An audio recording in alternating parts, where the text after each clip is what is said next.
All right, everybody. So we are back.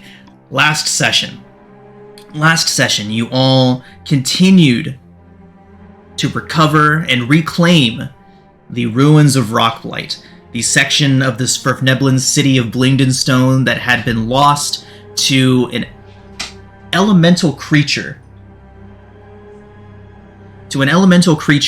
That had been driving other elementals mad, taking the form of a strange yellow dust that moved around as a massive cloud, corrupting any elemental it came into contact with, and animating statues that had once been people. You tracked this creature down, as well as the Medusa who had created these statues, and put both of them to the sword.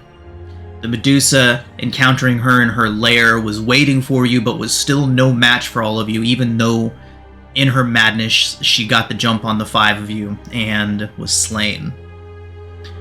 After defeating this creature, you all found the Steadfast Stone, a former religious icon of the Svirfneblin that had been corrupted by Ogrimmok's bane and turned against its people. You all went to the site, performed a ritual that cleansed this monument, and in so doing summoned Ogrimmok's bane to you all. The creature arrived just as the ritual was completing, and you all were able to destroy it, thus completing the ritual, 3 elemental beings binding themselves to the Steadfast Stone and reigniting the spark of magic within it. That is exactly where we are now. You all are still in the chamber of the Steadfast Stone. You have just defeated Ogrimmok's bane. The Steadfast Stone glows brightly with the power and almost a sentience given to it by the Underdark itself. Go ahead and drop you all back in Blingdenstone, and we can continue.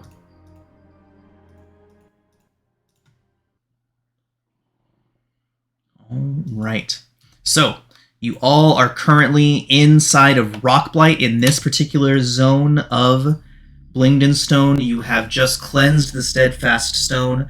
Those 3 small stone people, Galabdur, they are called to those that might be familiar with them, have just allowed themselves to be consumed by the Steadfast Stone, entering into it and joining their own power to it. The stone now glows brightly in the chamber with you all. What would you like to do?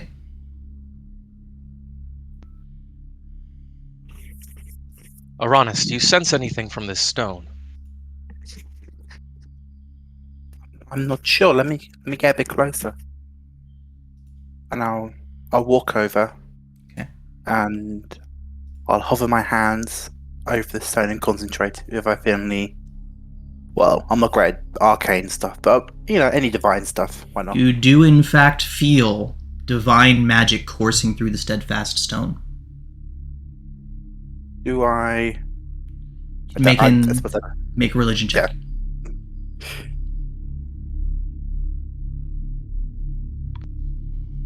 Oh, come on, Alestri, give me some luck. 14. Okay, so Aranis, the first thing that you sense is that this is no deity that you are familiar with in any sort of deeper way, right? You can sense divine magic, but it doesn't sing like the moon. It doesn't show of light. It's a different type of deity, a different type of divine essence that courses through this stone.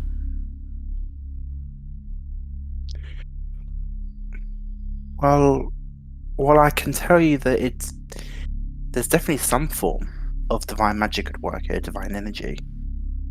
Unfortunately, I can't tell you which deity. Obviously my familiarity isn't with the majority of the deities down here. Well, I've been down here for some time. Perhaps I can go on your lead. If you wouldn't mind just stepping aside. Sure. Perhaps guide my hand a little bit would be great. Of course. All right, Gresh. So you are also trying to determine what divine entity may be imprinted on this? Yes, because he Okay. kind of gave me a hint that it's a divine entity, which Indeed. is leading off point. All right, fantastic. Go ahead and make a religion or arcana check. I think Gresh would be good with the arcana. 22, you say? Okay. That's not with the 1d4. Yeah, go ahead and add the d4. Ah, 1! Get him out of the way early. Oh, a 3. A 3. All right.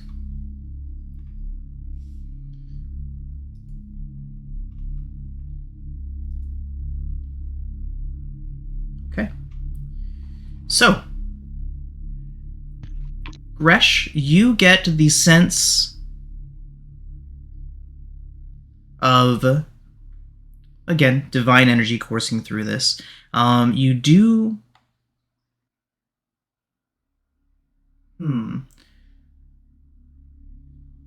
All right. Familiarity is the first thing that you get. You see the image of a deep gnome against an endless sea of rolling hills that are deep beneath the ground. You would recognize this as a religious symbol that you remember studying a long time ago. The image of the deep gnome working the ground, working the stone as if a sea. A couple different ones come to mind, namely Calardoran's smooth hands. The primary deep gnome deity seems to have left an imprinting on this monument, as well as a couple others. Let's see. Okay, yeah, you can certainly determine that this monument is consecrated by the deep gnome deities, by the deep gnome pantheon. Several of the different gods have energy flowing through this stone. Ah, yes, I remember reading about them. The deep gnomes. Their gods have blessed this stone. Not quite sure how or why, but their presence can be felt.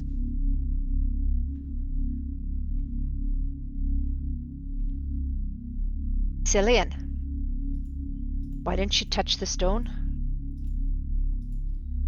I was just going to pick up the ruby I had charged. Let's start with that. And I'll pick up the recharged ruby.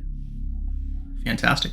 So, Cillian, once you do pick up the ruby, the glaring light coming from the steadfast stone slightly fades down to a much more manageable level. The stone is warm to the touch and also emanates a bit of radiant magic as well. After a brief moment, begin to smell something at first, and the first scent that comes to your mind is one that you have not experienced in a long time. It is grass blowing past you as if it had just rained. A brief moment later, you realize that this is the smell the earth gives off during such times, and you quickly realize that you are no longer beneath the ground. You are firmly grounded, your boots digging into the soil, and you see a cavern that leads down and down and down away into darkness. A split second later, you are diving through this cavern, straight down into the depths of the Underdark from the surface.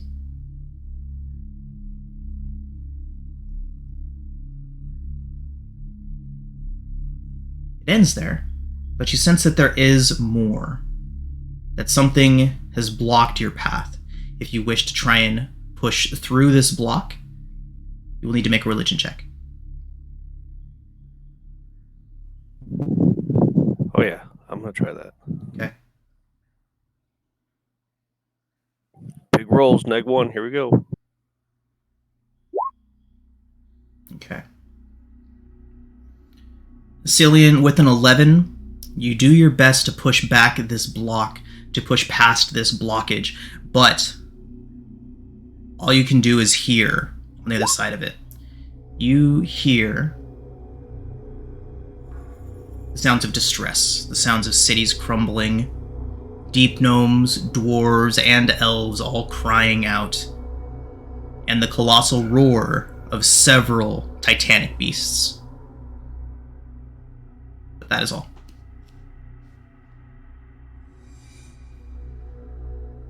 And then I assume I return to my normal surroundings. That you do. You seem to have gone into a trance there, Cillian.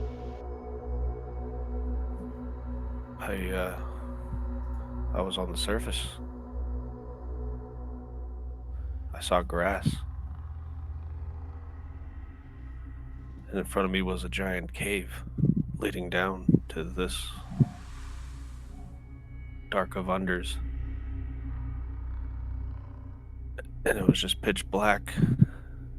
And I could hear the crumbling of cities and just the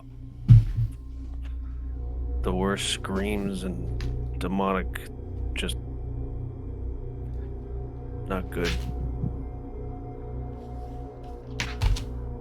Feels like the future of this place if nothing is done about these princes.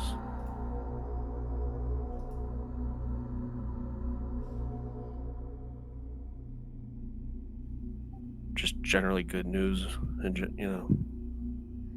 that we keep getting.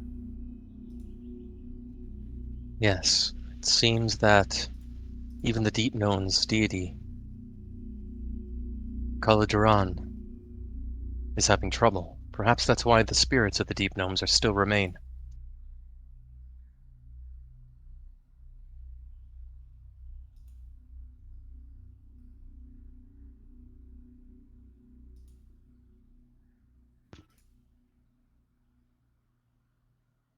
Well, maybe we should take this information back to the Stone Speakers.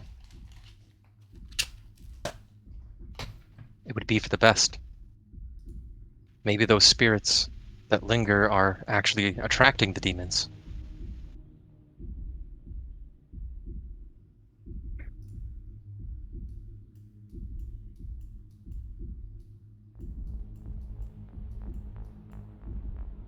Rightio. What would you like to do? Sarah would like to put her hand on the glowing monument. Okay. You can also sense divine magic flowing through it. Much like the kind that you channel for your smites and whatnot. Definitely sense the divine magic in there.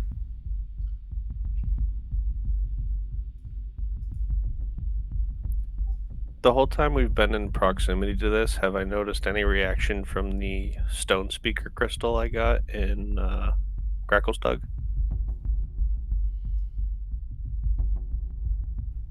Any kindred spirit or... I believe that if you were to take it out, you would see that it is faintly glowing with the same type of energy that is glowing from the monument. Aside from that, I don't think there would be any other effect. If I take both out and epically raise them over my head like He-Man, do I turn into a Megazord? No, but you do grow 10 feet. No. All right. No, I'll use thaumaturgy to make some shining light and some wind. The roll of thunder. Nice. A rumble of thunder, an ominous whisper. And any flames brighten. Make my hair flutter in the breeze. My hair! Get the hair! Can I do... Wait. And the little half cape. Come on. Oh, I cause the ground to tremor, and I can't do wind. I can't do wind.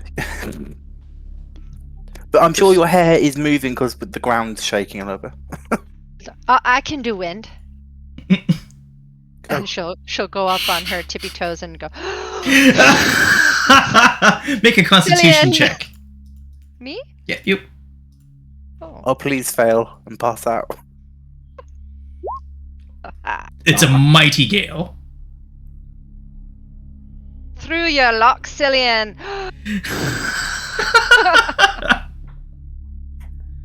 Thank you all for humoring me.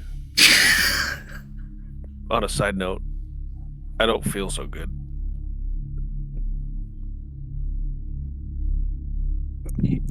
What? Can I AKA 18 hit points.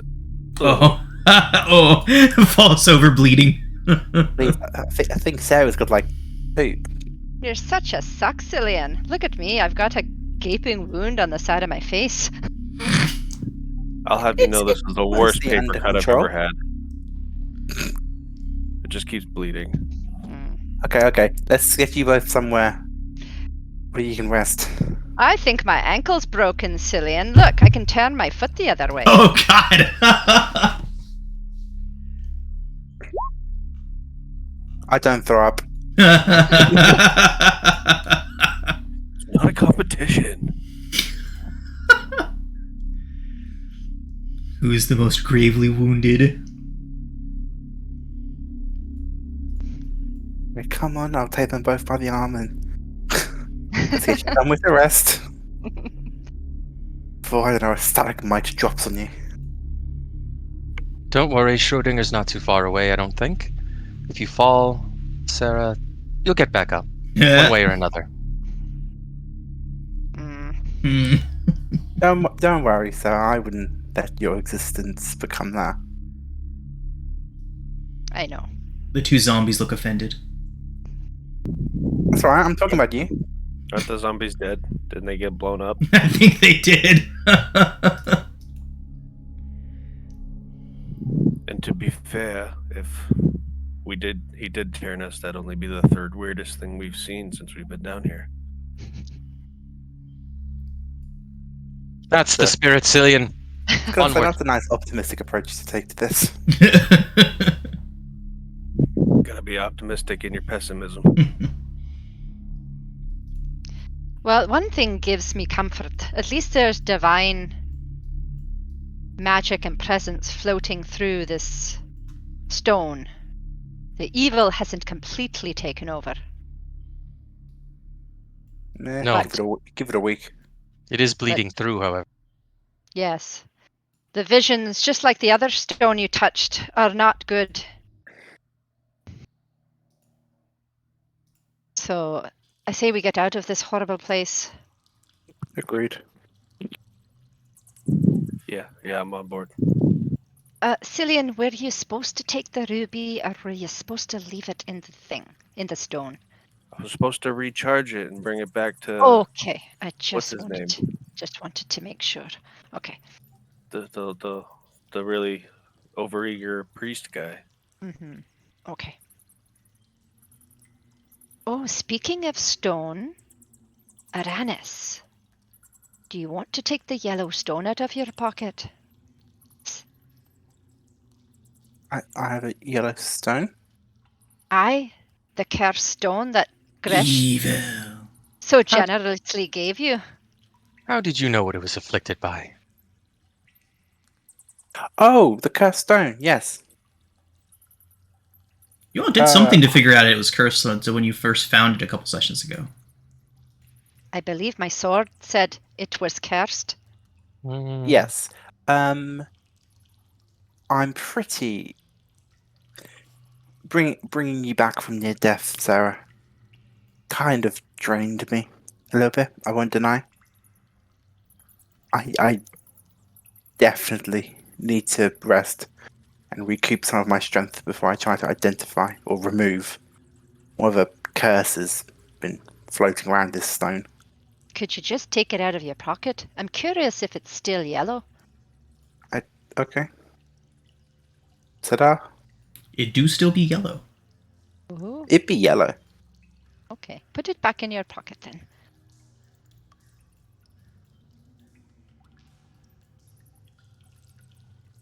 So, time to leave? Yes. All right. So, out the way you came in? Very carefully. Okay. So, you all make it back to the main gate without incident. It's quiet here now.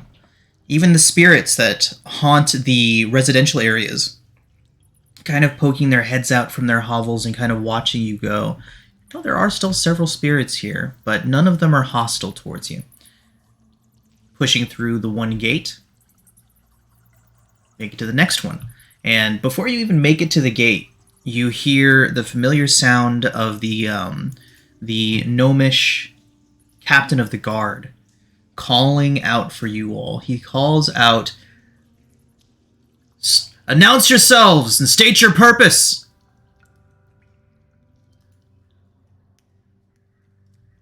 Well, we are the adventurers that you sent in here to clean up. You And hear we're trying some... to get- Before you even finish, you hear some commotion on the other side, and the gate begins to open. Did you forget you sent us in there? No, we've got to be careful. Never know when one of the spirits might try to be coming through. But you've done it. Oh. You've succeeded. That we have. Question: do your doors stop the spirits? There are powerful runes on them that can deter ghosts. Doesn't always work. They finish getting the door open, wave you all through. They haven't closed it yet, though, so you've done it. The Medusa, you know where she is. I have her in my bag. His eyes go Okay. wide. Her head, at least. You've done it, then. And the Bane, Ogrimok's Bane, does it still haunt the halls?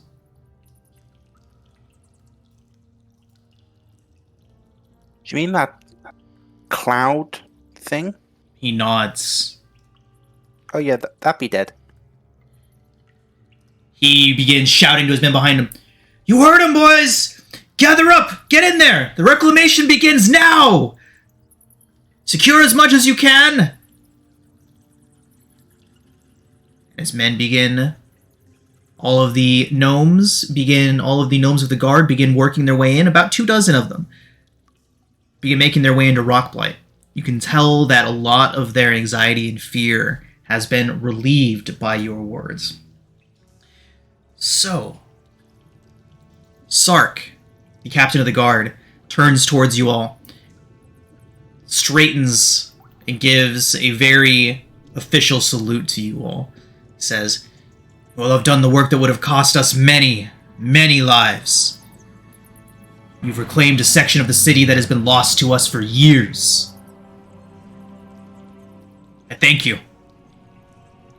And as we agreed upon," he pulls a pouch from his bag and hands you over 1,000 gold. And to think, we did it quite simply. He nods and says, "The rumors of you all are true then. Exceptionally powerful, good-hearted and brave.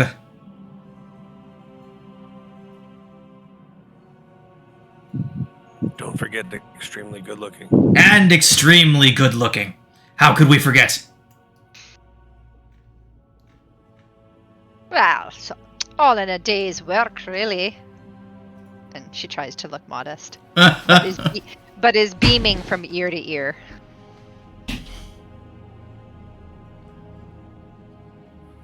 Right.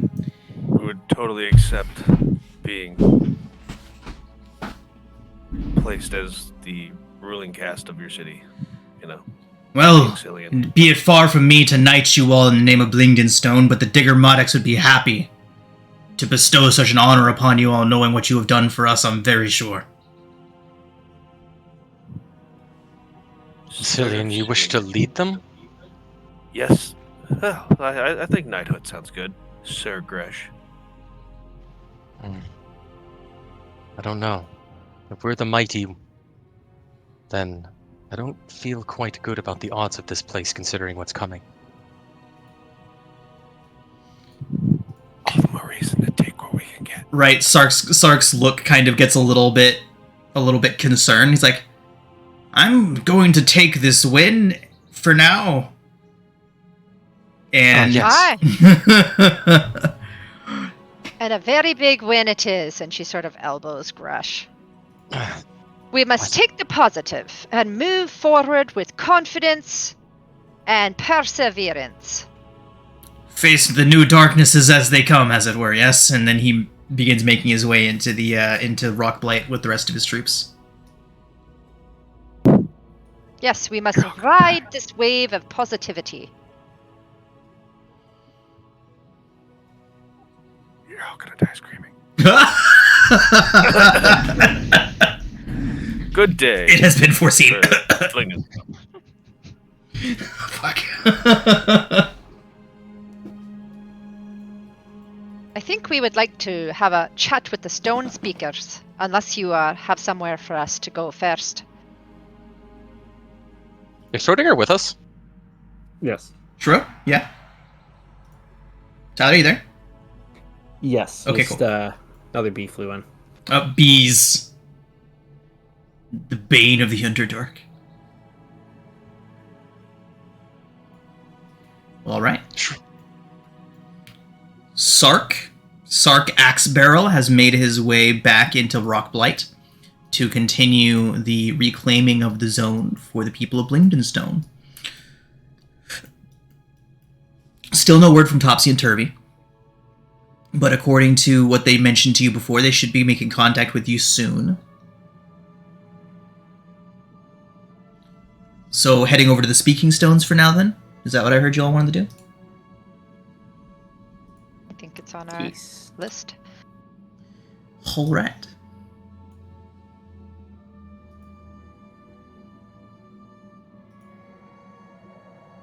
Okay. So, arriving at the Speaking Stones, you see the young head priest, the newly in charge one, Gurnik. He is there with a young gnomish woman who you all have not met before. Gurnik would turn and he says, "You've made it out! You made it out alive! Congratulations! Come! Nomi, these are the ones I was telling you about!" And he says, "This is Nomi," and the gnomish woman gives you all a nod. She says, "It's a pleasure to meet you all. I've heard so much about you all indeed." And Gurnik goes on to tell you all that Nomi is not of the Order of the Speaking Stones. She works with them very closely and is their chief explorer and recoverer of artifacts.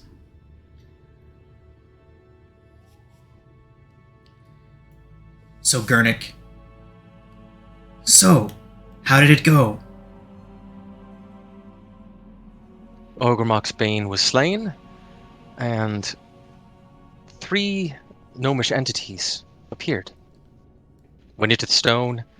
They had some sort of deific energy about them. The Galeb-Dur, the guardians of the Standing Stone, of the Steadfast Stone. Yes, it is said that they only appear at the most dire of times. Yes, they do appear. Do they help? More or like they look? But yes, they were there, technically. Stoic and steadfast guardians. Sarah, they nodded once or twice, I think, yes? They nodded to you? Yes. By the gods. Engaged us in ritualistic nodding, I would think. Yes. I must record this, and he begins writing furiously in a very large illuminated tome. Yes. Well, Oh, sorry. No, you're good. Keep going. I don't mean to offend, but they did look towards Cillian over there in a lordly sort of way. They didn't say it, but I could hear something like it in my mind. You see him, and Cillian, is it? C-I, and he begins spelling it out. Well, I've got something cool to make for you to write down. Why did I get Scottish? It's infectious with Ara's accent. I find myself slipping into it sometimes too. And I pull out the ruby and I go, "I made your rock shiny." You see him take a deep breath. Then it's true. And he looks towards Nomi. Nomi! And she nods. With Ogremok's Bane destroyed, The elemental power of Blingdenstone seems to have reawakened. He says, perhaps Entomoc's boon can be safely recovered now. And she nods. And then Gurnik turns towards you and says, this is where Nomi was. She's seeking out an ancient site of power for the Smurf Neblin. A place known as Entomoc's Boon. Ogrimoc's Bane, the dark to Entomoc's Boon light, and now that the dark is banished, the light can shine. Nomi, you say that you have found the site of the boon. She nods and says, but unfortunately something else has found it first. A pair of basilisks, one of them quite enormous, seems to have taken up residency there. That's why I wasn't able to investigate the site further myself. But that doesn't discern all of you. It's just ancient gnomish magics. You've done your part. And Gurnik turns towards you all and says, yes, you all have performed admirably. And as such, he begins searching around in his stuff. Here, take this. And he hands you all a potion of Stone Giant Strength. Ooh.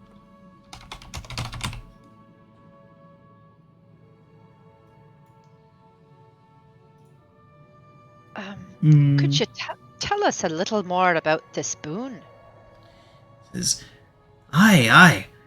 It's a site that allows our priests, the priests of the Speaking Stones, to create earth elementals that are not bound to the elemental planes, that will not turn on us should things go awry or their handlers become injured or incapacitated. These earth elementals are truly loyal to the people of Blingdenstone. They were once our finest defenders, but once Ogrimoc's Bane moved in, it was too dangerous to allow them to return. So you have spell scrolls with the ability to summon elementals? Not scrolls. Entomoc's boon itself is the conduit for this magic. It takes a couple of days per being that we summon, but we can essentially summon an endless army of these creatures if we were to retake the boon. Well, then you need to retake the boon. There's great evil about. If you don't retake the boon, Blingdenstone could fall. The danger is that imminent, that severe, that we need these elementals now. With the growing slime problem, we may need them sooner than later. Nomi, could you show these brave adventurers to where you located the boon? Perhaps they could help you defeat the creatures within. If it is such a pressing event, we could have the circle operating within days. Only days for unlimited elementals. That sounds pretty good. And you're sure you don't have the arcane rites written down anywhere? Stone tablet, perhaps, written on a wall? Our speakers may be able to scribe a scroll for you, wizard, if that is what you seek. It could only help the situation. After all, Galamdur may bless us with just a little bit of his magic, so that we may control this elemental earth you call home, and protect it. I can have my scribes work something up for you in a matter of hours. Excellent. I believe my friends here do need a rest. Sarah isn't bleeding much anymore. Mostly gone. And Cillian's leg looks less bruised, so... Nomi nods and says, find me here when you're ready to travel. Entomoc's Boon is about 2 days east of the city. Oh, it's outside of the city. She nods. Lost for centuries it was, until we found it recently. It took you a century to go 2 days? No, never mind. It was lost, and they refound it just before the Drow attack 5 years ago. I think that's what it is.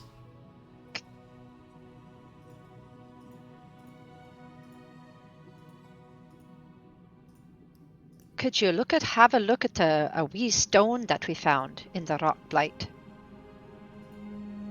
The stone speaker nods. Aranis, the stone. Oh, right. I will pull out the stone from my pocket and present it. He nods and inspects it closely. He says... You know it's cursed. He nods and says the elemental bound within has been touched by Ogremock's bane, and is thus mad. Perhaps we shouldn't be holding on to it then? He would say that appropriate magic could reverse the curse that has been put onto this stone and the being within. All right. Aranis, put it back in your pocket. I put it back in my pocket. Did they take the glowing ruby from me when I presented it? Yes. Oh. My rock collection is back down to 1. You'll find more. Well, while we're here, and I actually will pull out the stone speaker one I got in Gracklestug. Is there any correlation between your stone speaking and the stone giants of Gracklestug? He nods and says that there is. They both commune with the earth itself and are connected deeply to the Underdark as a whole. Different deities, but working towards the same goals. While the stone speakers of Gracklestug and the stone giants value stoicism, knowledge, and enlightenment, the stone speakers of Blingden Stone value the nature of the stone, and the emotionality that its people more kind of like man, I'm having a hard time explaining these things today. I think the deep gnomes are one with the stone, whereas I feel like dwarves or Duergar work the stone. That is a astute observation, definitely. And the stone giants want to understand and gain knowledge through the stone, while the deep gnomes seek like more of a symbiosis, like a living with it, instead of dominating it and extracting knowledge from it. They want to be more one with it. So where like dwarves can look at stone and understand stone, the deep gnomes will touch stone and have communication with it. That's their innate ability to summon the stone elementals. That sounds good. I like it. Yeah. So if when you go into Gracklestug or even any dwarven place, you'll see them.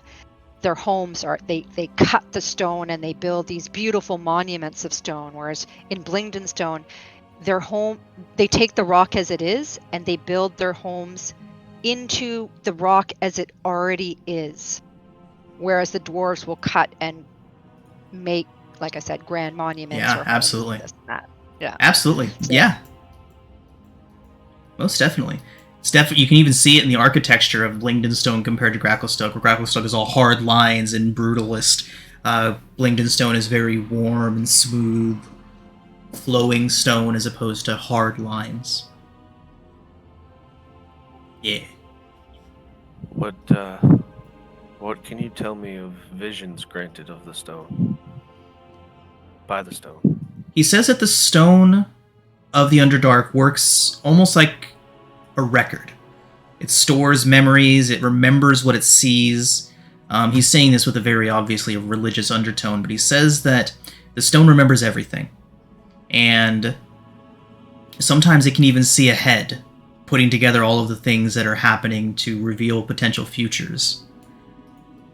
He says that it's powered by the Phaserus that infuses much of the Underdark, and it's deeply linked to the glowing crystals somehow, but he says that's likely to be what you're seeing.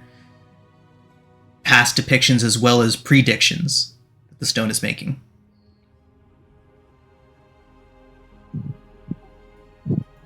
I will say thank you for your information and kind of just withdraw inward with, uh-oh. I don't like that.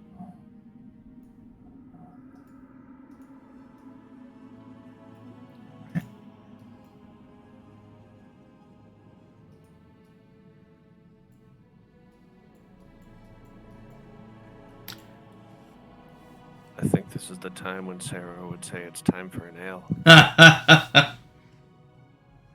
Sorry, I was just turning my foot around the right way. Crack. No, you missed the ale parts. So tell me, is there somewhere other than the foaming mug we can go? I don't mind the salted pork, but I could use something a little more substantial. They would say that until more can be reclaimed, that the Foaming Mug is the only official establishment.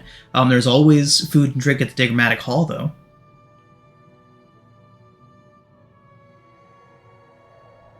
You wouldn't happen to have a rundown inn/tavern for sale, would you?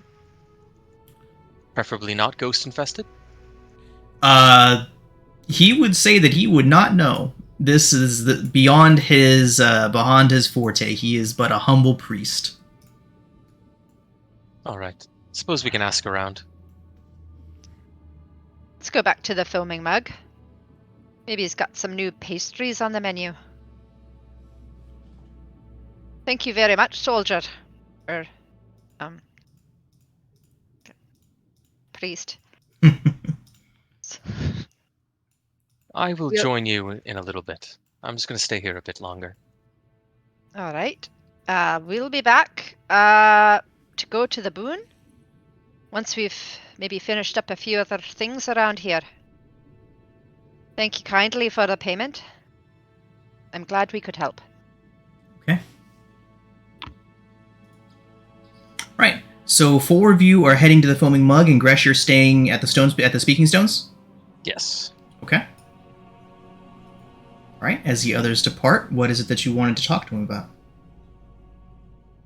Do they have any sort of shrine anywhere by? The Speaking Stones, there are several shrines, yes. So I will...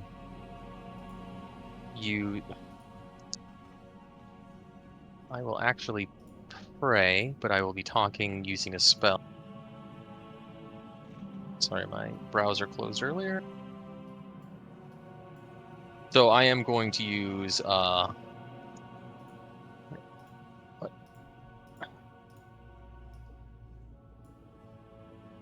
This is the Speaking Stones.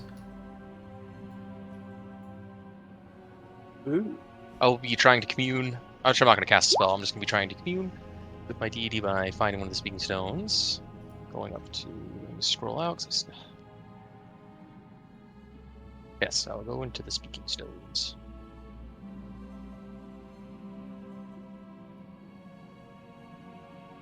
My Lord Severus, it seems these deep gnomes here commune in some way with you. At least some offshoot of your guidance remains here. I may be lost as well in this place. I don't know what my future has in store, and perhaps you can see it. My end, my glory. But these gnomes and their gods, they hear it. The path, the way forward. Even with demons at their gates, their gods echo. I don't know if I am to die here or elsewhere. Only you know that. As it should be. And Gresh will kneel his head down and finish his prayer to Severus. Okay. So you're not casting commune, but you are sending a prayer to Severus. Go ahead and roll a d100 for me. Pick low or high before you do. Hi. Okay. Low.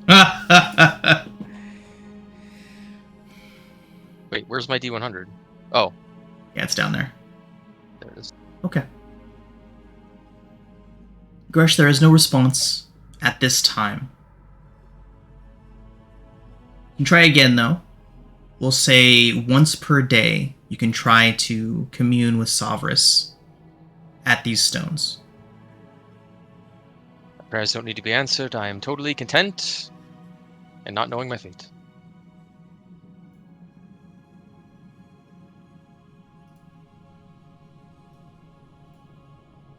I will spend a few more moments there praying and then be on my way. Okay.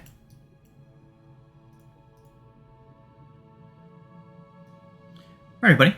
So arriving back at the Foaming Mug, it is considerably less crowded than it was before. Probably an off time of day right now. It's probably earlier afternoon, Blingden Stone time at the moment. Not that time means too much down here as far as time of days. But yeah, the proprietor does inform you all that he has recently received a shipment of sausages that he is currently smoking.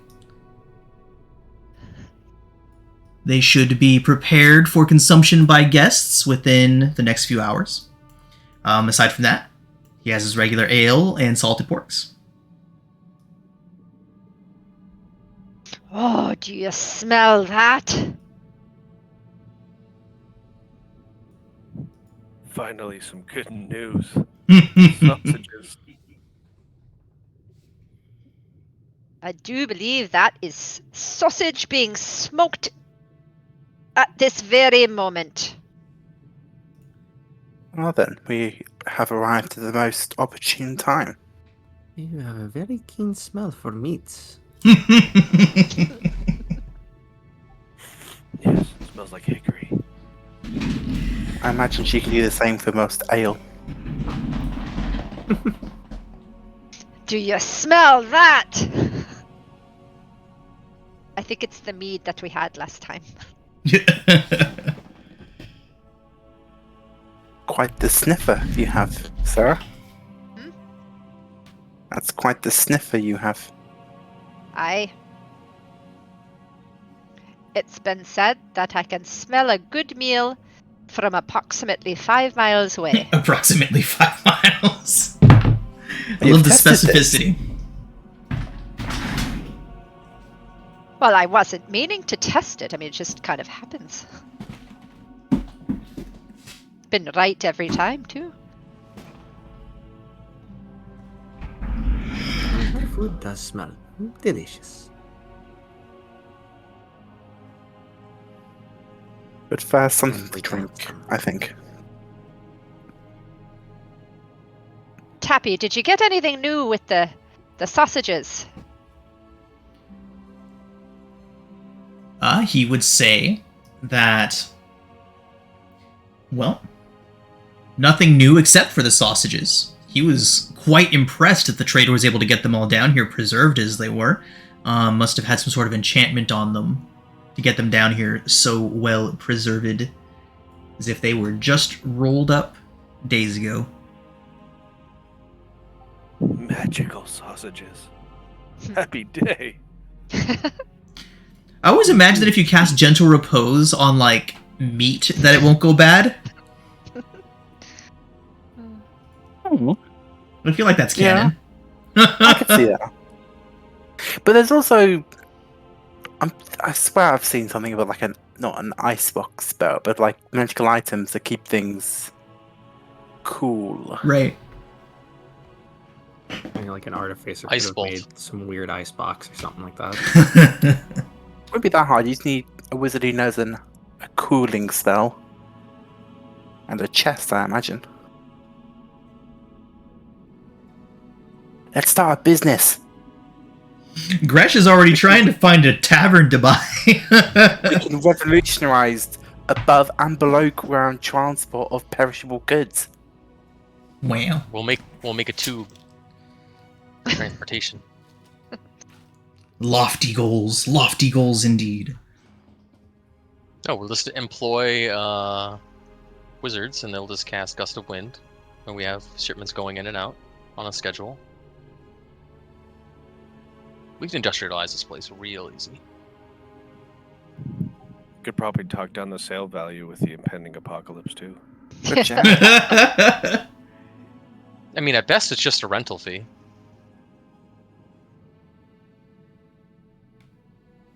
Well, Tappy, I think we need a round of firewater.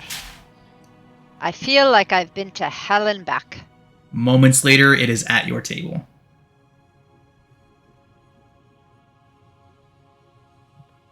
Are there any...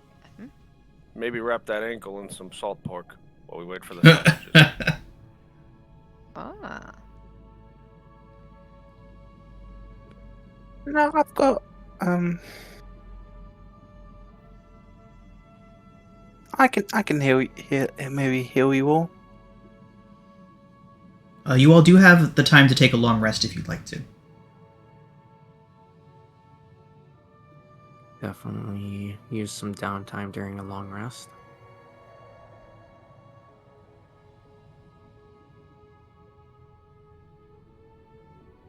So how do you all feel about helping them with the boon? I kind of spoke for us all. I hope you're all in agreement.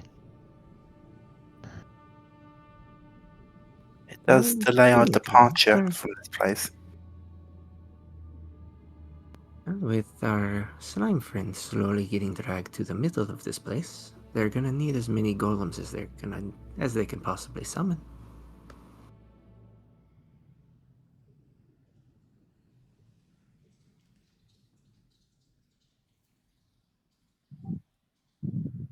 Basilisks sound like a good challenge.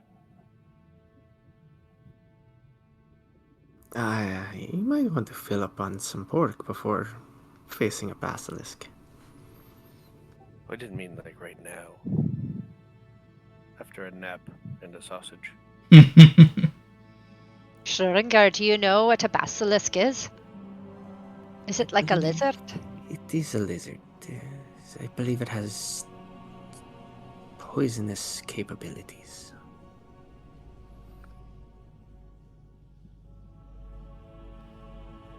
I had pretty bad luck with the Medusa.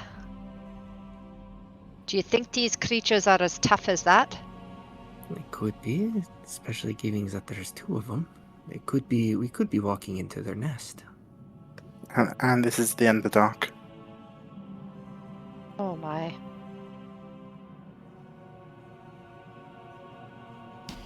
Sorry Well- I've been gone so long, everyone. Oh, Gresh, come. We're just finished a round of firewater. I'll get another. Tappy, What- did Another you round got? arrives. Oh, thank you.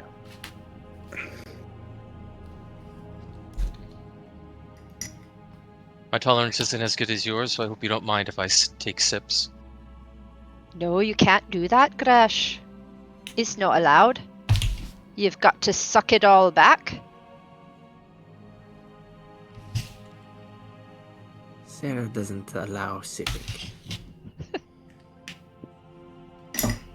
Go on now. Don't be so bookish. Don't be shy. No. Thank you, though. I wish to keep at least somewhat of a straight head. Oh, you're no fun, Gresh. Sarah knocks one back. Oh, you'll be plenty fun for both of us. So where did you sneak off to? Trying to find some scrolls? Or maybe looking into your crystal ball? No, the Stone Seers didn't have any crystal balls. Fascinating place, though. The ones they pray to aren't as demonic as I would think. What did she go up to? Oh, just stayed and prayed a bit. Even in this place, a bit of the divine could somehow shine through. Down all this way. You prayed? I didn't realize you were particularly religious. Oh, come now, Uranus. You know I'm more religious than you. I just keep it to myself. I don't go yelling psalms and whatnot at things and hope they burn. Thems are fighting Somebody words. had to have listened all the way from down here. I mean, say what you will, but it's effective. Oh, no, I'm not faulting you for it. No amount of screaming from me would get my deity to do anything.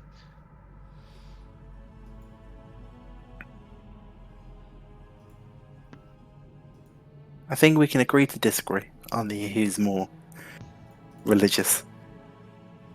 Come now, you're far more pious than I. I try to adhere to my doctrine a little bit better. Sarah's like, her eyes are bugged out, flitting between Gresh to Uranus. Is that a suggestion that I am not following my tenets? No. You do follow Saloon, do you not? Salute. I know you Salute. jest. What was that? Tappy! Tappy, another round! Make it double shots, please! Illustri. Yes. yes. Sorry. I follow a deity whose good deed, unfortunately, is not as well recorded in the annals of history. If you find me a bit exuberant in my mentions of her, it is just so that more people can learn more about her good deeds and her presence in this world.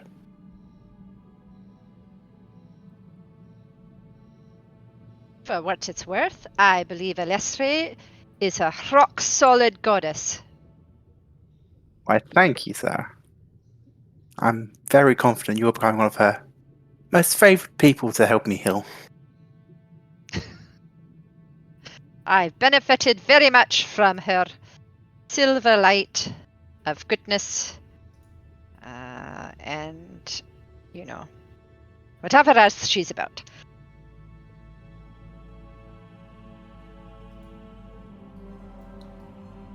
Alright, so at this point, you all can go ahead and have benefited from a short rest.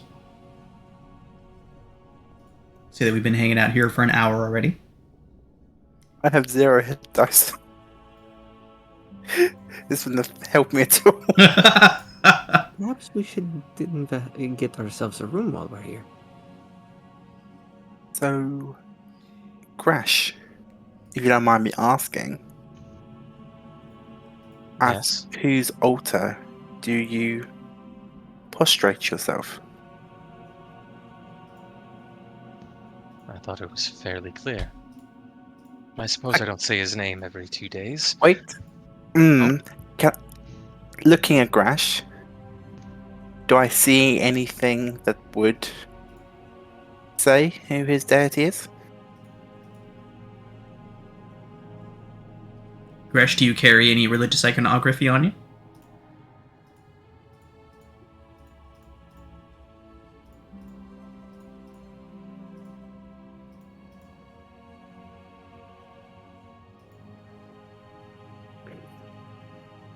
Our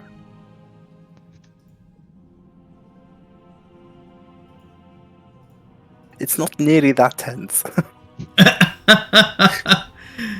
Gresh, do you have any symbols of Savras on you?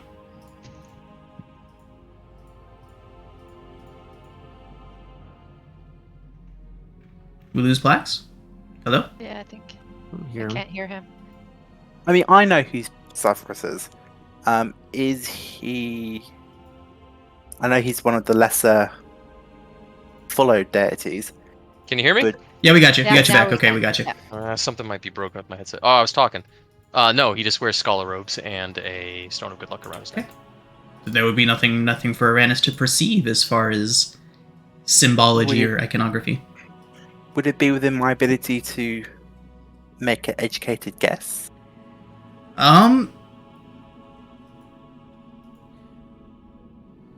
I really don't think so.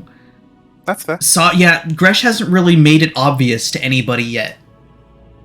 Or even vaguely clear that he worships a deity. Although a very common one for wizards to worship, especially a divination wizard. I don't think he's... Well, Gresh, you tell me. Have you made any sort of moves, or... I don't even think you've really talked about it. Yeah, in front of anybody. So yeah, I don't think there's anything to see. When I ask my deity questions, I don't have to mention a name. Right, yeah, totally. I must profess, Gresh, that... Have you prayed or beseeched your deity in front of the party before? Yes, but you have. That's with augury. Okay. Right, okay. Okay. Uranus, I will allow a very high DC religion check to see if you can put those things together. So let's do two things. First, a perception check to see if you would have picked up on any of this stuff. I'll turn guidance off. Okay. And then a religion check. So you certainly have noticed that Gresh does seem to hold a deity. That much is clear to you. And now a religion check. You have no idea. While it hasn't escaped my notice that you seem to have some religious practice that you engage with, I must confess it has not been obvious to me which god you pray to. In your temples of Elestri, they don't teach anything else from the Pantheon?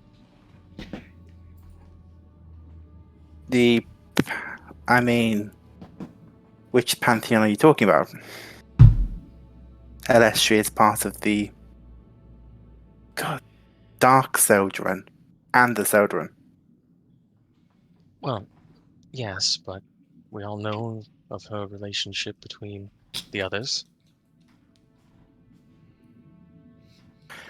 I am aware of the deities that she gets on with, Mistra, for example. Yes.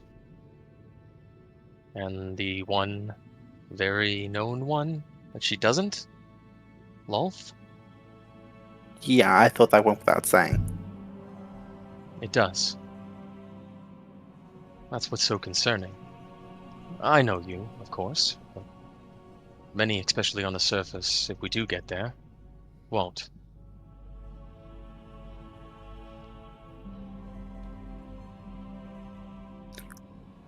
I'm aware. Having been raised on the surface, I'm aware of what, unfortunately, most above grounders feel about my race. Grounders. I don't know, what would you call them? No, sorry. No, I just watched the 100 not too long ago. That's what they call people. Those that bask in the sun. Well, there are certain prejudices. Your kind doesn't really escape this place. At least not for long. One of the goals of my people is to improve the general image of our race above the ground. Yes, and you have mentioned your father once or twice. Have you ever mentioned your mother? I have not. Well, should prejudice be unfound in your case? Having never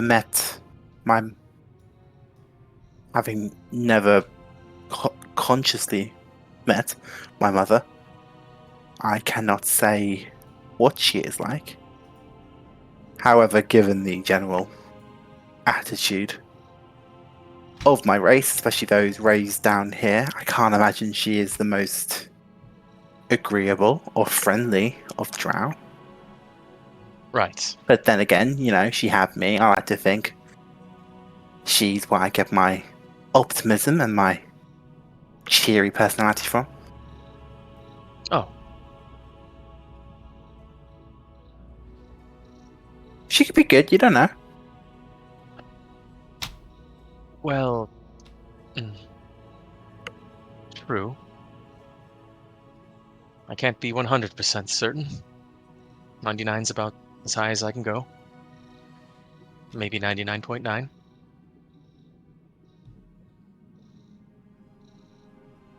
But you were looking at me weird for a little while there. Was something on your mind?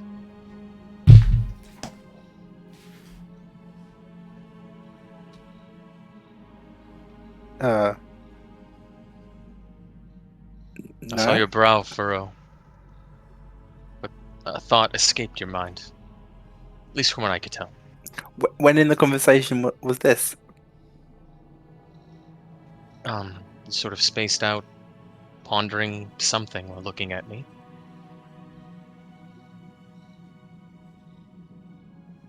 Successfully sidestepped my question about. I'm sorry, what was that?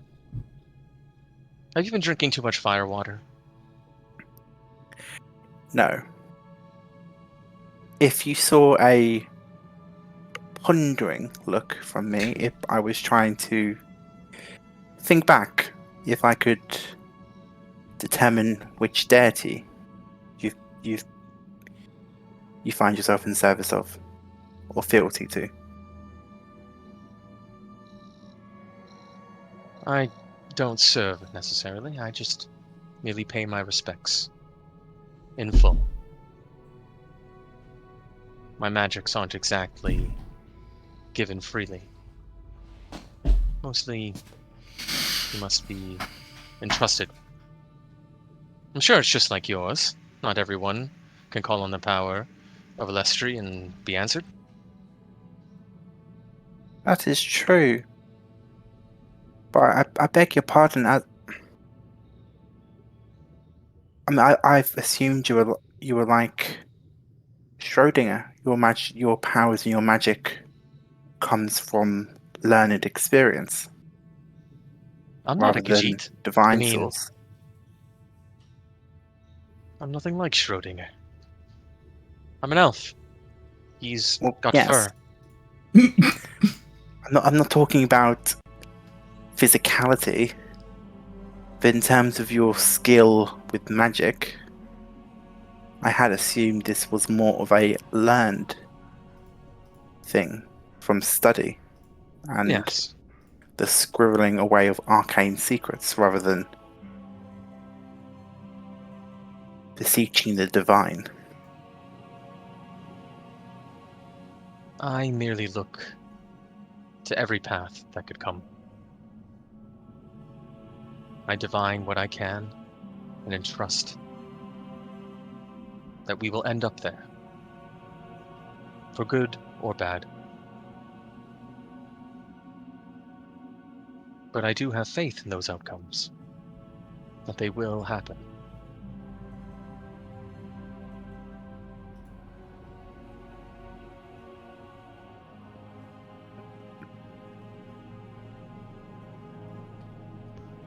All right, everybody. As Gresh and Uranus continue their conversation late into the evening. You still haven't said which deity you follow. Oh, I'm sorry. Would you like some more fire water around us? Cillian I haven't drunk any. Cillian slams his mug on the table and belches. He goes, "Isn't it obvious? He worships me. He worships I'm me. I'm Sir Cillian. I am a prophet of the stone. I can see the future." Yeah. And you thought I was the one who's drunk too much firewater. I think Cillian's had just enough. Just the right amount, thank you. Yeah. Gresha raises his glass. Praise be to Cillian, Lord of the Stone. How about some firewater? Hold the fire. On a side note, what happened to Jim Jar?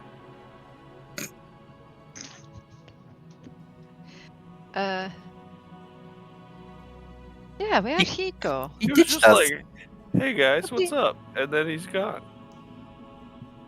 And He's we're- a Jimin in a jar, and I'm sure. The Jimin in a jar. Maybe he happens to be a busy man. Last Better time you all question saw him, he was convening with the Diggermatics. He was their advisor. The better question is, where did Topsy and Turvy go? Well, we know where they went, but how goes their adventure?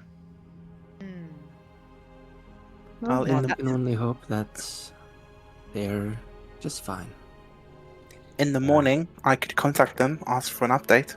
As you say that, Topsy and Turvy come bursting through the door of the inn. They are freshly shaved and looking around frantically for you all. How fortuitous. Speak of the devil and they shall Indeed. appear. They Hey, rush almost up to say- you all. Topsy. Topsy and Turvy, you guys! You have to come! Now! Right now? There's still Something's people in the happening. Firewater. Something's happening! But I'm waiting for the sausages. The sausages! Yes, there's sausages. Want some? Boys, focus. What's happening? We're running out of time!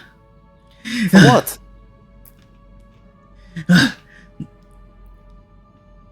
Chipgrin! Chipgrin's about to leave with all the were-rats!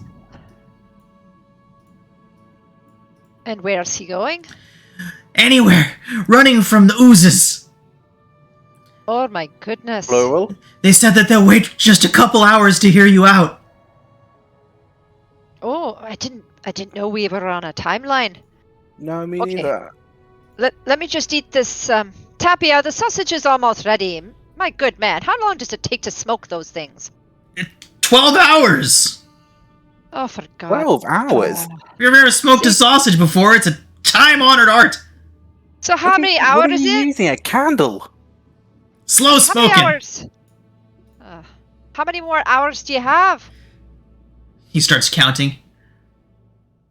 6. Oh, for God.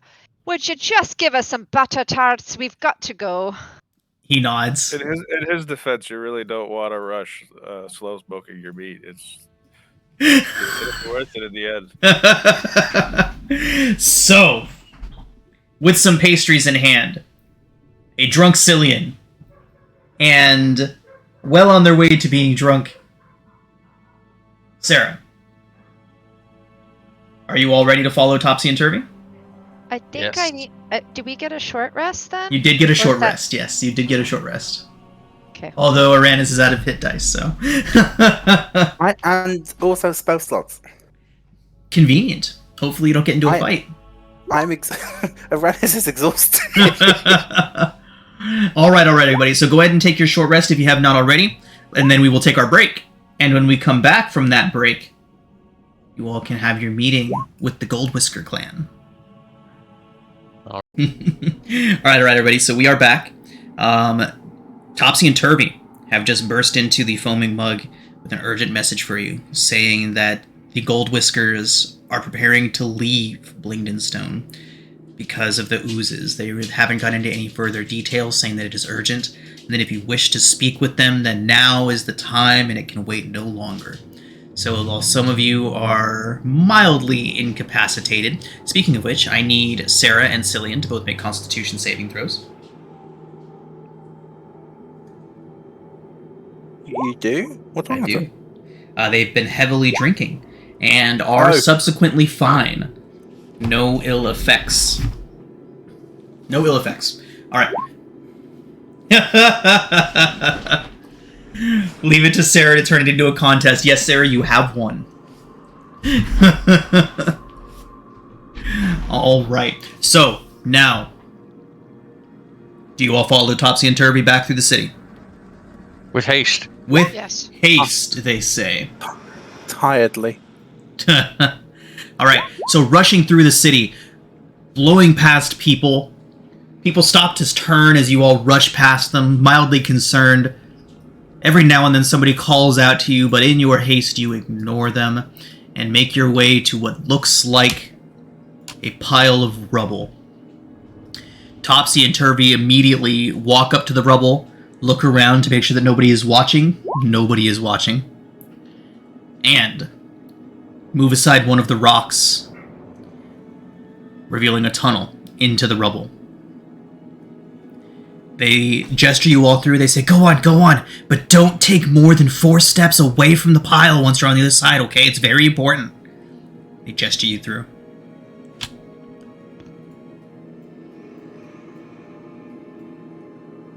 Okay, we walk 4 steps from the pile. Right. Now, on the other side of the rubble, you see several different pathways open up to you. Topsy and Turvy quickly enter into the room just behind you, and they say, okay, center, you gotta go up the center, but stop once you get 10 feet in, and they give you very specific instructions on how to get into this place. So following those instructions, you all get to right here before Topsy and Turvy come up to you, and like, okay, here we go. And one of them grabs a rock and tosses it a couple of feet forward, and you see that section cave away.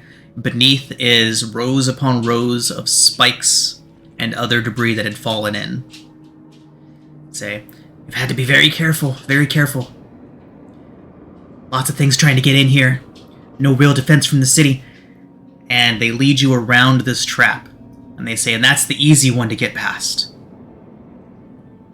There's more. Oh, way more, way more.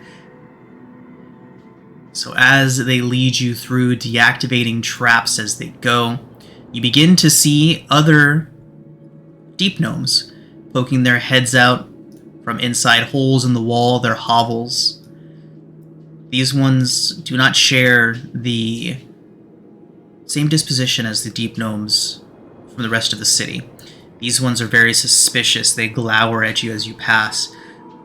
Mothers pull their kids back into the hovels as Topsy and Turvy lead you through this area. There's a general air of distrust through these individuals.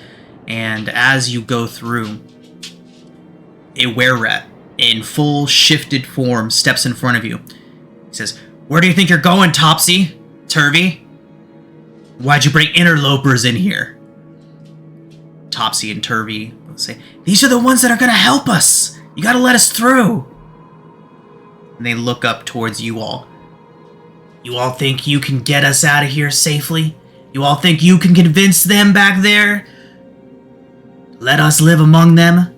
What makes you think we want to?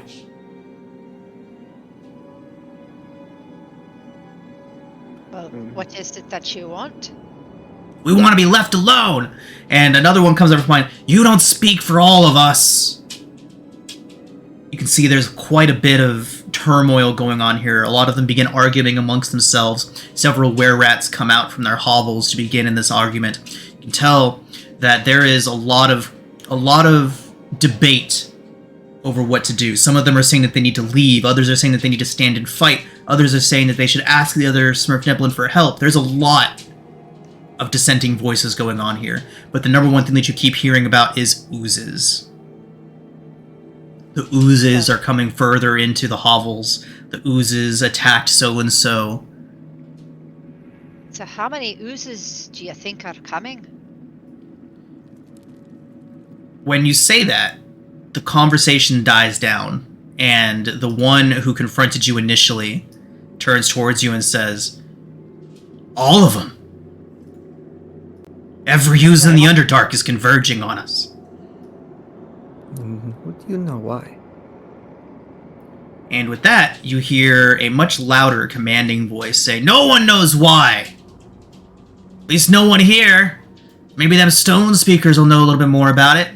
And the small crowd gathered here, most of them deep gnomes, some have rat-like features, and a rather rotund were-rat steps out among them. You can tell the voice came from him. Rather round specimen moves to stand in front of the others. He smiles at you with jagged peace. But peace, for now. Takes a step forward. Extends a hand open towards you. Chipgrin's the name. Chief of the Gold Whisker clan. Topsy and Turvy here tell me that we should have a bit of a talk. And he gestures behind him. Aye, talking is always good. any friend of Topsy and Turvy is a friend of ours. It's very good, very good. That's what they said. That's what they said, that you would be the reasonable ones, that you're the ones to talk to if we ever want hope. Seeing eye to eye with the rest of our kin. Follow me. We have much to talk about. Eating Topsy and Turvy looks like, what the hell have you dropped us in? Topsy and Turvy kind of gesture you on. It's like, Chipgrin's fine, he's fine, go on. All right. There are dozens of were-rats now watching you all. No less than 40. Wow. So, as you all follow Chipgrin, stairs lead to the top of a rise that looks over most of the warren here. Floor is covered with a soft and well-manicured carpet of green moss. The were-rat chief sits on a stone chair flanked by 2 enormous rats. Draped over the back of the chair is a cave badger pelt. Let's get down to brass hobnails, shall we? You were sent by the Diggermatics because they want us out, right? No. That's why Topsy and Turvy came down here. Diggermatics want us out of here. Oh, yes, they do. No. Unfortunately, they do. Indeed. Well, they might be getting their wish soon enough, but in a way that they ain't likely to be cheering about. What does that mean? He gestures down one of the dark passageways.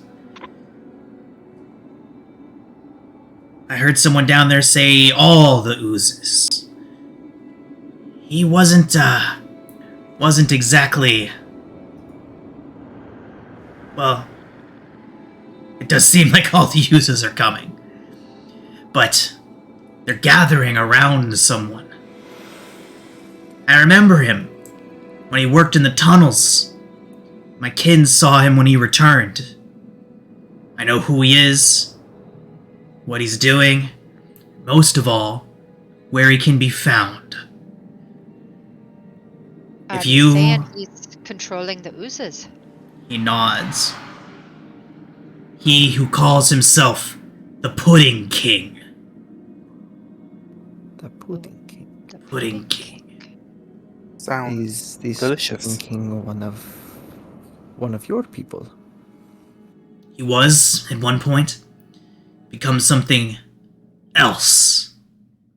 Since Not pudding. not pudding. That's rough Disappointing. I know. going. Quite. He says... He lairs not far from here, in what used to be the throne room of all of Blingdenstone.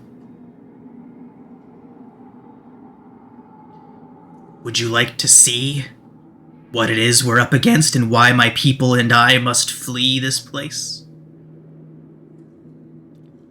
Yes, the dread You can Pudding show King. us. Come then.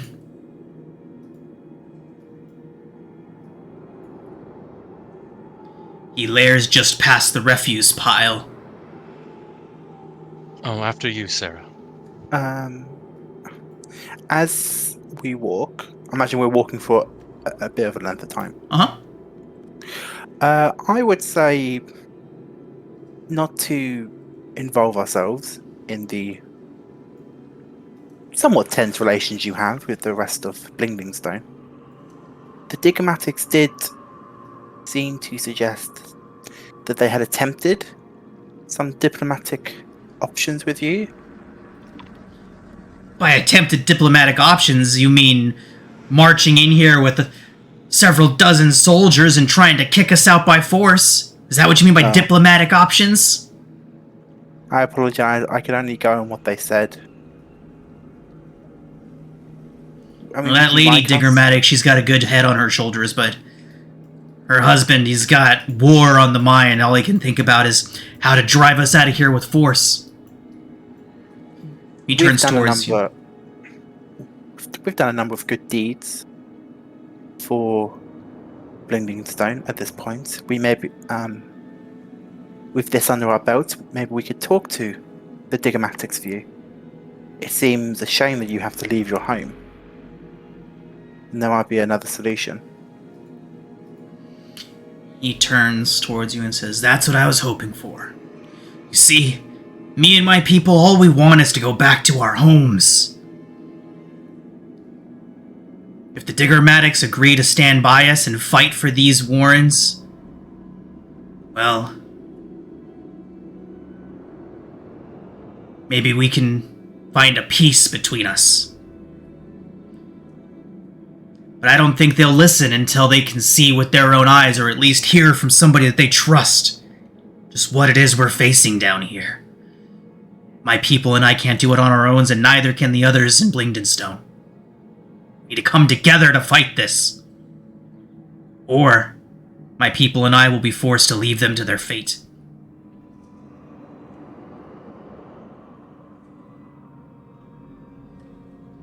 I obviously can't speak for them, but they'd have to be fools not to work with you to save everyone's home.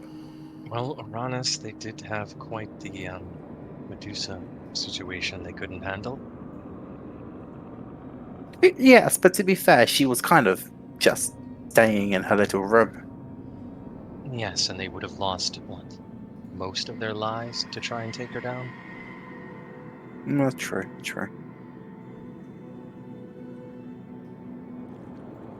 Well, show us the Pudding King. We can take word back. He nods. This is here. Here is the farthest they've come. It seems that their king has been forbidding them from venturing farther than this in any large numbers. It's just the stragglers and the oozes that are trying to reach the king that pass through here. Leads you all past a massive pile of trash. Says, "There's a pit deeper in that we used to send our refuse in, but we haven't been able to reach it.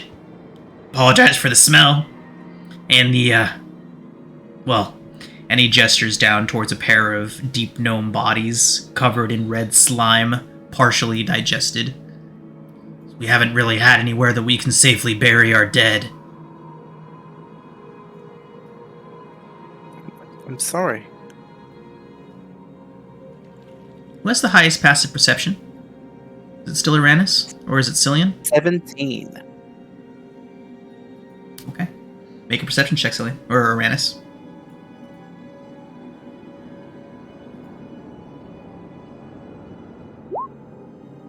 Uranus, you notice one of those slimy bodies begin to be pulled into the refuse heap. Wait. What was that? I stopped the party and point. That body, it got pulled into the refuse. Oh. And with that, you all will not be surprised. Sorry, I accidentally archived my map. Let me pull it back out real quick. 24. There we go. Refuse pit. There we go. And since you do have him with you, all right, everybody. As you watch, the body begins to be pulled back into the refuse pit, and you see red, blood-red tentacles begin to emerge from the pit. And we are going to roll initiative.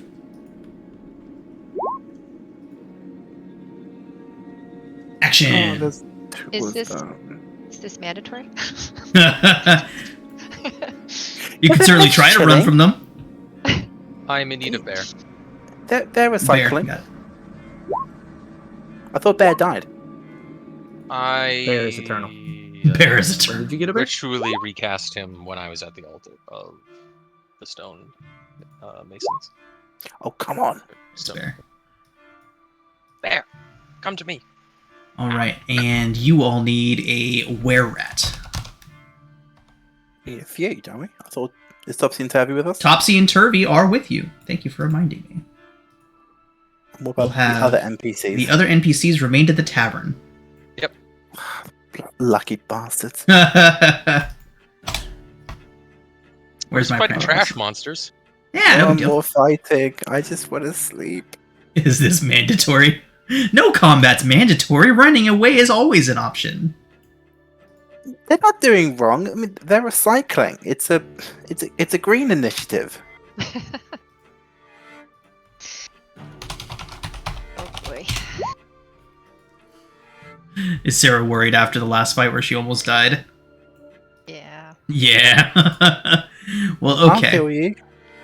Schrodinger, Felt that. what would you like to do? Oh no, because I didn't think I'd be first. You have all the plans ready. The zombies are still alive. Resummoned.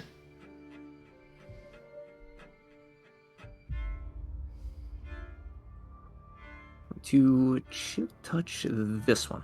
Okay.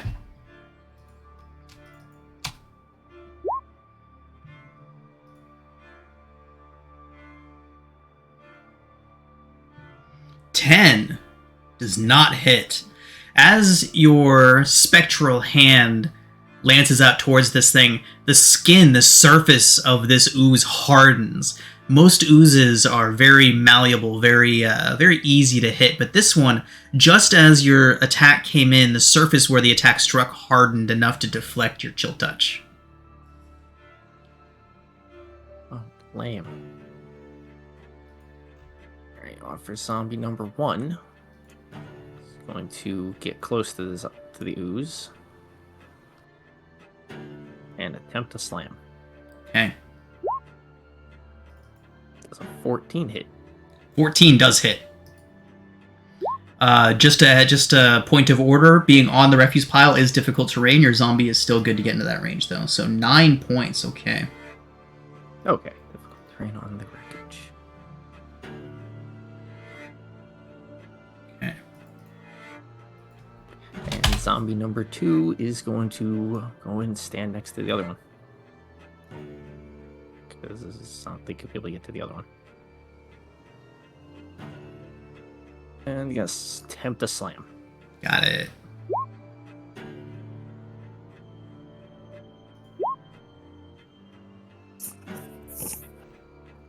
Total of 7.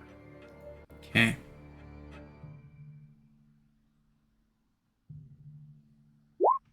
As turn.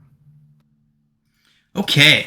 So, this first ooze begins to bubble and undulate strangely. You hear this kind of strange gurgling come within it, and the front of it kind of opens, an orifice, and it sprays itself out over the lot of you. Let me check the Ew. range on that. 30-foot cone. Can I use the zombie as a shield? What is my best target here? I think we'll just spray it at the zombie in front of it, so we're just going to do that. So, Schrodinger, I need you, your zombie companion, and Gresh to all make dexterity saving throws to avoid this ooze spray. Zombies first. That is a fail. Is unfortunate. Indeed. Schrodinger. On for Get- Schrodinger. Gresh at Plus 2. 12 does fail. Schrodinger at 15 does succeed. Alright. So, the zombie... Sessional? What kind of tendrils come my way? It's a spray of ooze. The ooze has sprayed much of itself in your direction. Ah, I'll take it. Okay. Gresh and the zombie both take 24 points of acid damage. I will use my session. Alright. Alright, solo friends. Gresh. So Schrodinger's zombie takes 24 points of acid damage and is I yanked. just rolled 1 for both of them because I figured it was going to hit both. Oh no, the cone. The way a cone works, it can only get one of them. Gresh, did you do +2? All right, so long, friend. Why do I get +2? Because of my aura? Gresh, What's your Gresh range on is your more aura? than. It's not. It's 10 feet. No. Maybe you should stand close to the front line, scared cat. Well, I actually organized this in a way that I thought you all would actually be walking with Sarah and Uranus in front. Yeah. It just so happens that these things came up from behind you. Just be glad they don't have surprise on us. Right? Okay. So, with that, Gresh, did you use your session or not? No, I can't do that after knowing. Okay. I said no the first time. I will mean it forever. You are also pulled 30 feet straight towards it. I refuse. Schrodinger, you do only take 12 points of acid damage and are not pulled. Gresh, that does bring us to your turn. All right, gonna go ahead and just use. Yep, gotta do it. Gonna use one of my 3rd level spell slots to cast Misty Step. Okay. Gotta get the fuck out of there. That's 30 feet. Yeah, 30 feet. There should be something for upcasting Misty Step. I wish. Yeah. Like add 10 feet or something. Yeah, go farther. That's like phase step, isn't it? Yeah, At that point. Phase Step is like Misty Step. I thought it was more than 30 feet. Sarah, they got me. Good luck. I wish you the best. You all are so brave and so very, very brave. We've even explored in that direction. You could be. I'll explore ahead, everyone. I'll let you know how it goes. And then I will cast Firebolt on the one who dared assault me with its stuff. 26 hits. It takes 5 points of fire. Help action. Oh, bird. Caw-caw! I took the 12 damage, but the health bars above my character's token still Glitches showing sometimes. 37 out of 38. It on my glitches. screen, it I can see 25. All right, that's all that matters. Cillian!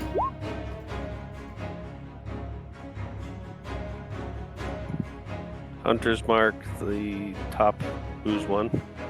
Right, Okay. that one.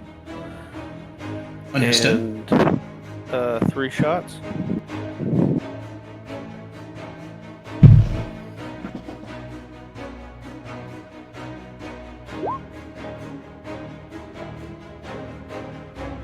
That's a hit. So 15. 17.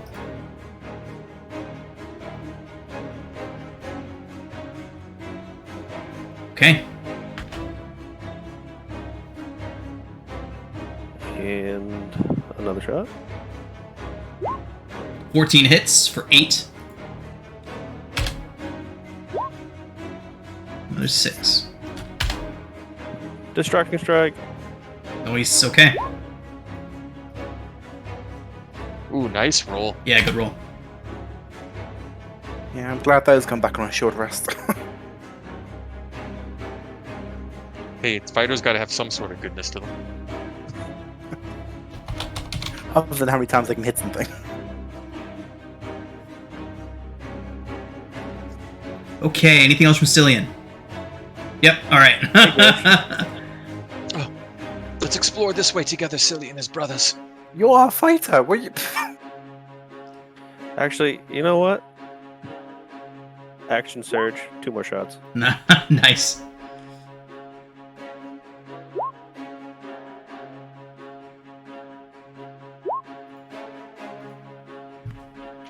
That one for 12.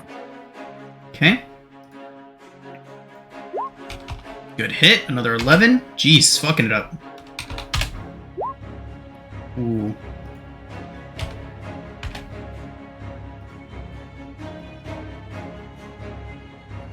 Double distraction strike. Oh, so close.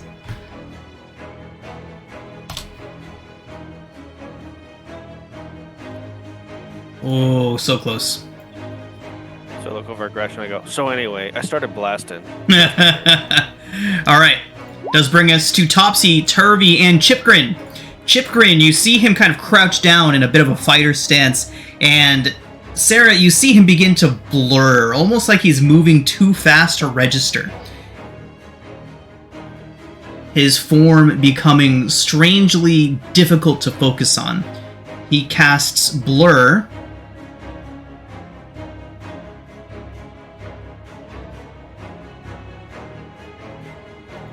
Okay. Actually, you know what? He wouldn't cast Blur. He's been dealing with these oozes for a long time. Does not work with them. So instead, he is going to take a couple crossbow shots, as are Topsy and Turvy. Here we go. Jeez, that's a lot of bad crossbow shots. Alright, 2 of them hit this one for 13 points. Alright, and then this remaining one is going to come lurching forward. No. Before letting loose its spray. Topsy, Uranus, and Sarah. Dexterity saving throws. Topsy fails, unfortunately.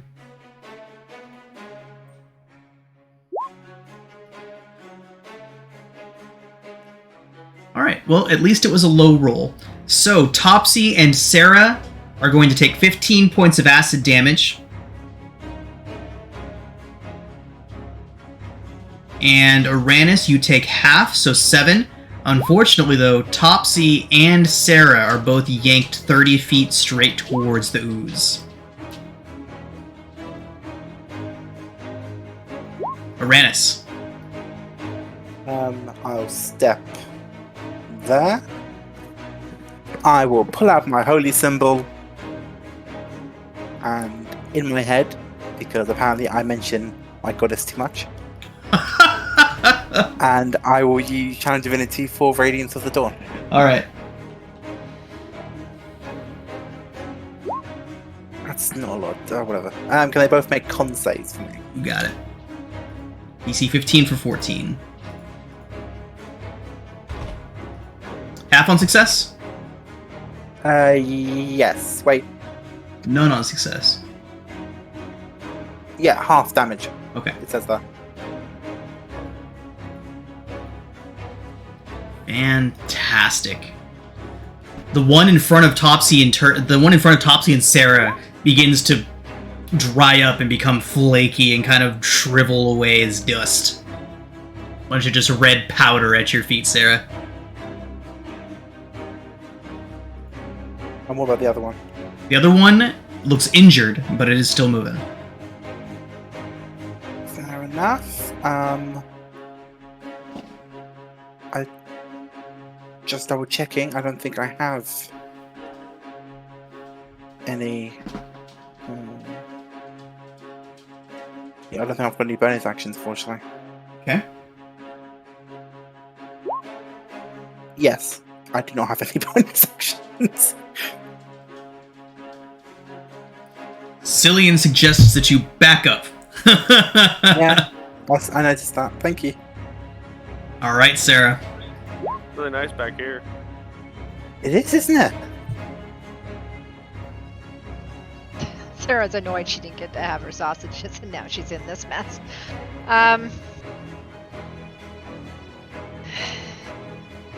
Make sausage meat out of them. Alright. Okay. Sausages. Sausage.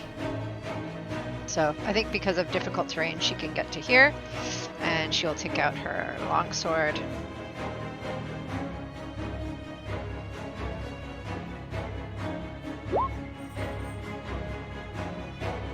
"26 hits. 10. Okay. To it, yeah. Another 10.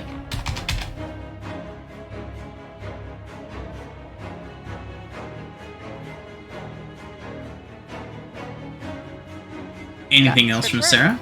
Okay. No. Shiro. All of the dead. Pull the dead. Wisdom saving throw result is a 13. Just fails. Hell yeah. Roll that damage.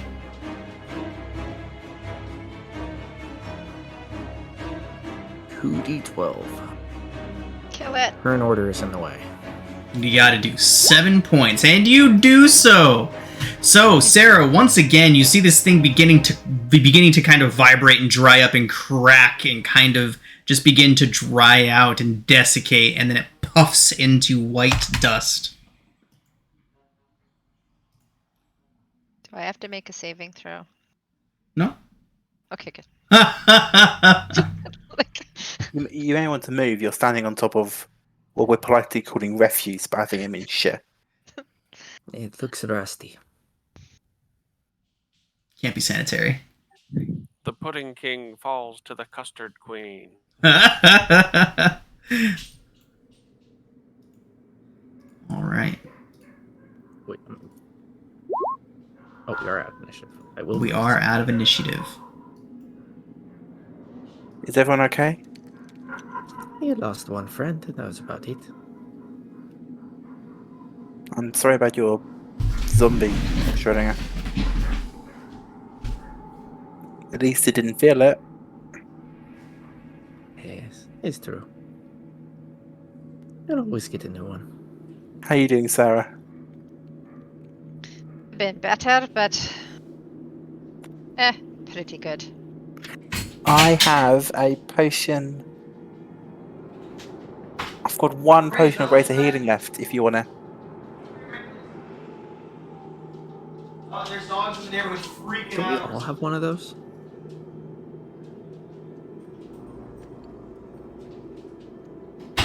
Oh crap, I got 2 of those. I mean, we're just going to take a look, right? I mean, yeah, but But if more incidents like this occur, we need to make sure we're not looking while bleeding everywhere. I'll give it to you so that if you do need it, you can use it if we get into another fight. Gresh, do you have any healing potions? I do. You perhaps might want to take one. Not a bad idea. Also gonna drink one of my greater healing potions. What's the dice roll on it? I was just about to ask that. It is 4d4 plus 4. I apologise that I can't heal you all myself.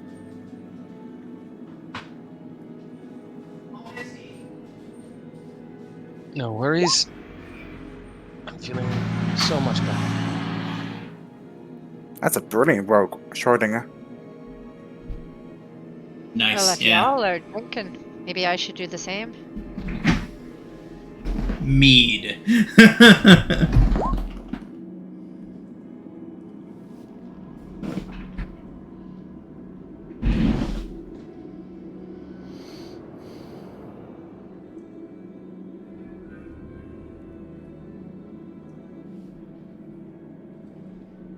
Okay. So, Chipgrin, the were-rat leader, looks back towards you all. Says, hoping you all aren't going to be needing all those. I'd prefer to avoid a fight up here if we can. This is nothing that we can deal with.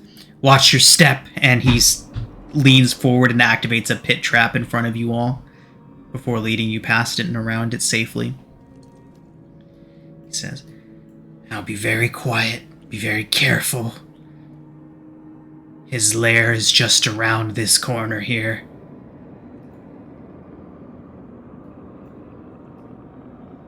I'll do stealth. Let's go ahead and get a group stealth check.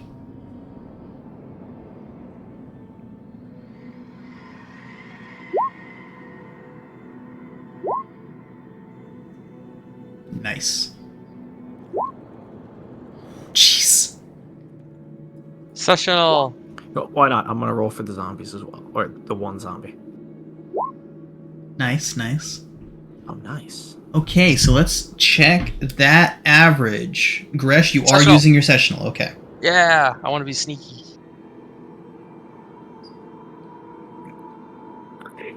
What about you, Sarah? She can't, Oh, because it'd be a straight roll, even Okay. with sessional.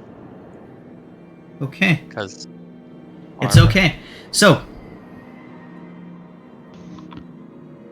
you all turn the corner that Chipgrin has gestured you towards, being as quiet as you can.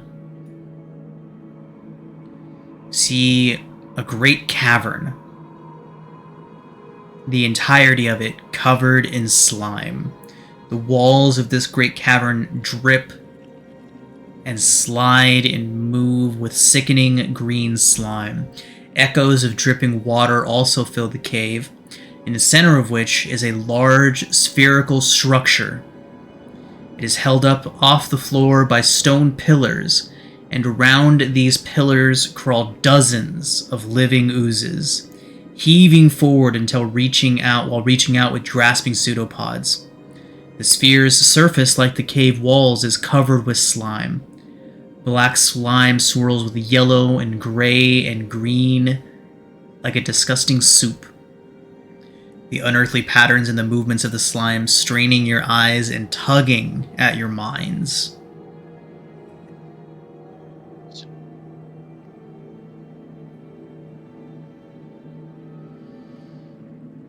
is it saying anything into our minds, or is it just tugging? It's just tugging. Chipgrin leans forward. Says, This is the terror. This is the enemy we face. You see that we can't face this alone. Us, or the rest of the gnomes. We cannot face this divided.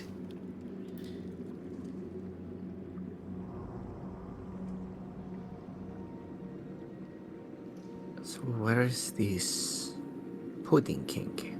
I don't see anyone. You hear a disembodied voice fill the cave. What is this? What's this? Visitors?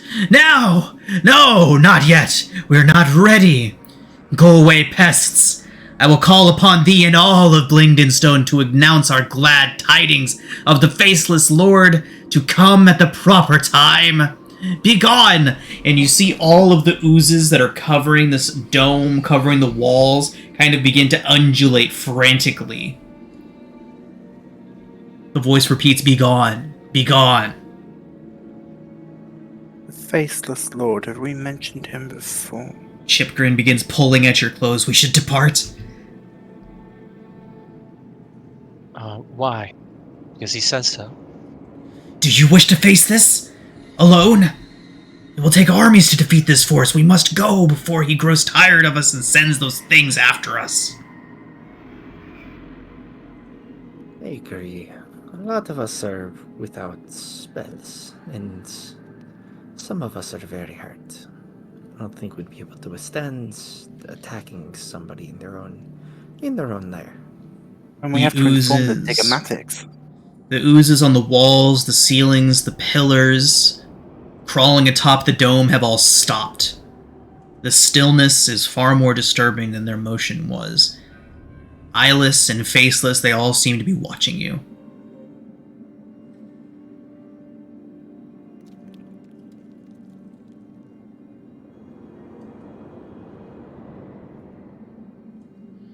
We have to tell Digomatics. There's literally an army sitting on their doorstep and they have no idea. Yeah, let's go. Back up slowly. I mean, Back away. who cares about slowly? They know we're here. Let's run. Yeah, Probably running late. lightly jogging. A brisk pace. Power walk. Yes.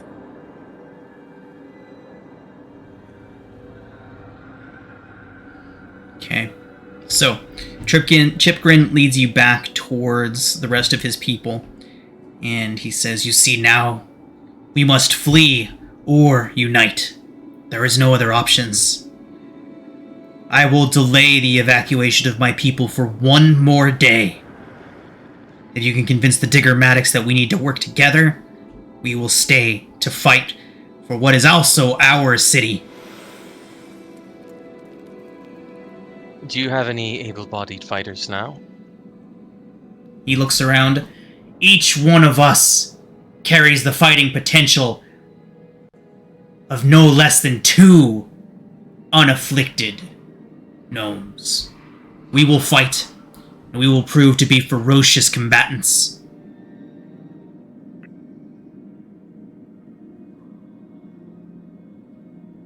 We could put the word in for the Diggermatics. There's no guarantee that they'll want to listen to aiding you, but given the threat, they might not have a choice.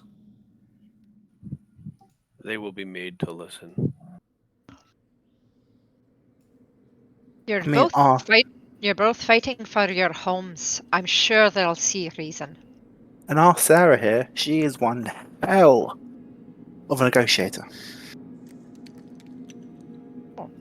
You should see her take on the Durga stall vendors. Leave it with us. We'll make them see reason. Are you sure we could not just sleep here and take a revisit tomorrow? Well, you're welcome to sleep in that puddle over there.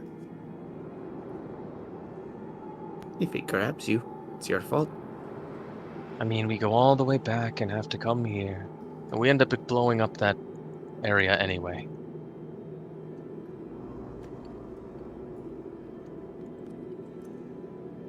I think you leave the battle fighting to the soldiers, Gresh. We need more numbers. As you see fit.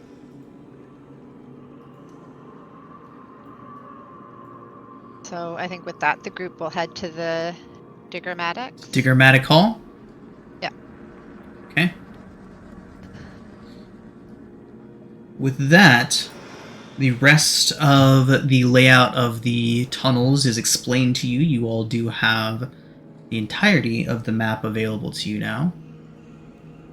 It explained to you that this over here was once a great barricade against the creatures of the rivers, so the underground lakes that bump up against Blingdenstone.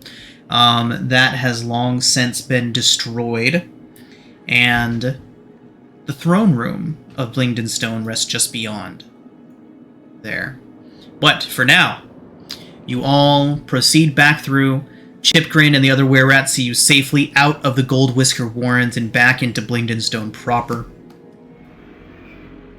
where you make your way over to Inner Blingdenstone and eventually to Diggermatics Hall.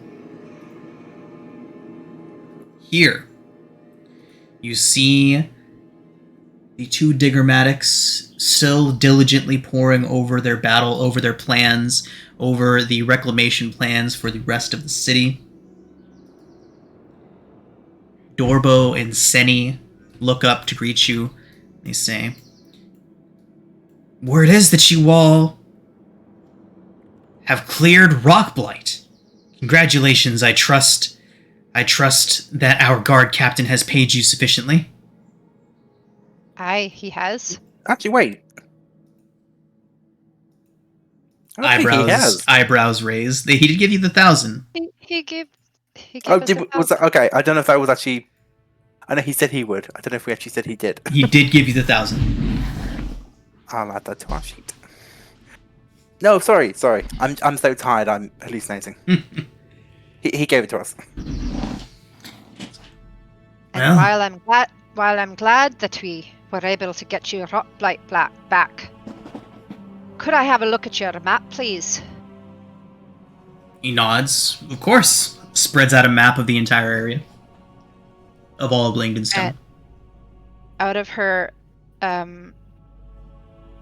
doggy bag, she'll pull out a butter tart and lay it down in the spot where the Pudding King is. You've got a much bigger problem now. Aye, the were-rats, we know, they've infested that entire area. No, no. This butter tart, he represents a far greater danger. He's known as the Pudding King. The And he is Pudding gathered- King. The Pudding King. And he is gathering all the slimes from the Underdark and drawing them to Blingdenstone. Those were-rats that you've been trying to get rid of has been keeping them at bay. The only thing keeping them at bay. Now I think you need to put your differences aside and go up against this common enemy. We've seen it. It is a legitimate army sitting Couldn't even tell what beyond your color it doorstep. was. It was like 4 or 5 different colors swirling around inside of a big nasty bowl. I mean, it's beyond your doorstep. It's in the back room. You haven't even noticed yet. It's like it's right underneath of our feet right now. It could just burst open. They Now look... the were-rats are willing to help fight alongside you if you can put your prejudices aside. Are you willing to do that? They look to each other. Senny says to her husband, Dorbo, if there's any time for peace, it's now. If what they say is true, and I think we both know it explains too much to be a mere coincidence, to be less than what they are saying it is, I don't think we have much of a choice. Dorbo, his brow furrowed, says, I'm inclined to agree. But a matter of this significance, you speak of war. A war against the slimes and oozes of the Underdark, if not the were-rats. But it matters not who we fight against. If we are to be going to war, we must call the council together. They look you over. Go, rest. We will send word to the were-rats that they may enter in peace under a banner of truce to attend the council meeting. Go, take your rest. Meet us back here. He looks over. 10 hours from now, we will have gathered our council. We will make preparations for battle. There's also, I was just thinking, I don't know, you may have to convince them, but our journey here, we travelled with some Myconids. They settled, I don't know how much of a distance it is from here. 2 days from here.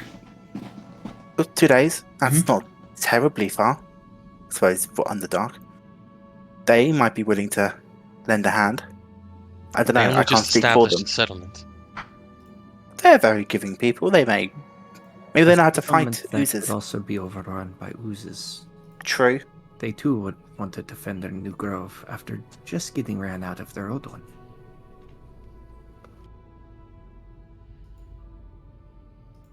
They nod and they say, having the Myconids so close to us could prove quite useful. Once we've called the guilds, once we've called the council together, Kazook Pickshine of the Miners Guild may have some ideas of how they might be able to help. Once we've gathered, we'll discuss this. Sorry. Well, good on you for taking this first step towards peace. Seems it may be necessary, regardless of how I feel. And Senny says, the Svirfneblin of Blingdenstone will stand united in this quest, as it always should have been. Feelings do not matter in this situation where there may be nothing left.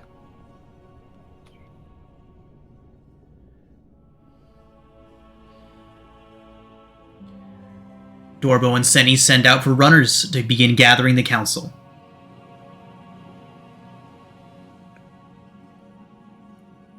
Has it been 6 hours? Are the sausages ready? They will be by the time you finish your long rest. Quick, let's get back to the tavern to rest before we get roped into something else. Quickly. Let's see, how long would it have been? We'll call it an hour to get to the were-rats, an hour with them, 2 hours with them. It's only been 4 hours. You got 2 hours. So you can either wait for them or rest and then wake up for sausage. Me and Gresh trance. Technically speaking, we could have them. Yes. Oh. Sausage and rest. I'll tell you what. When the 4 hours pass, you just pry my mouth open and throw a couple sausages in. I'll be good for the night. That seems unwise. Sausage You asphyxiation. and my Stick it inside of a cup for Sarah. Well, folks, I think we've done good work here. We need the rest that we deserve. We'll head back to the The foaming mug. foaming mug.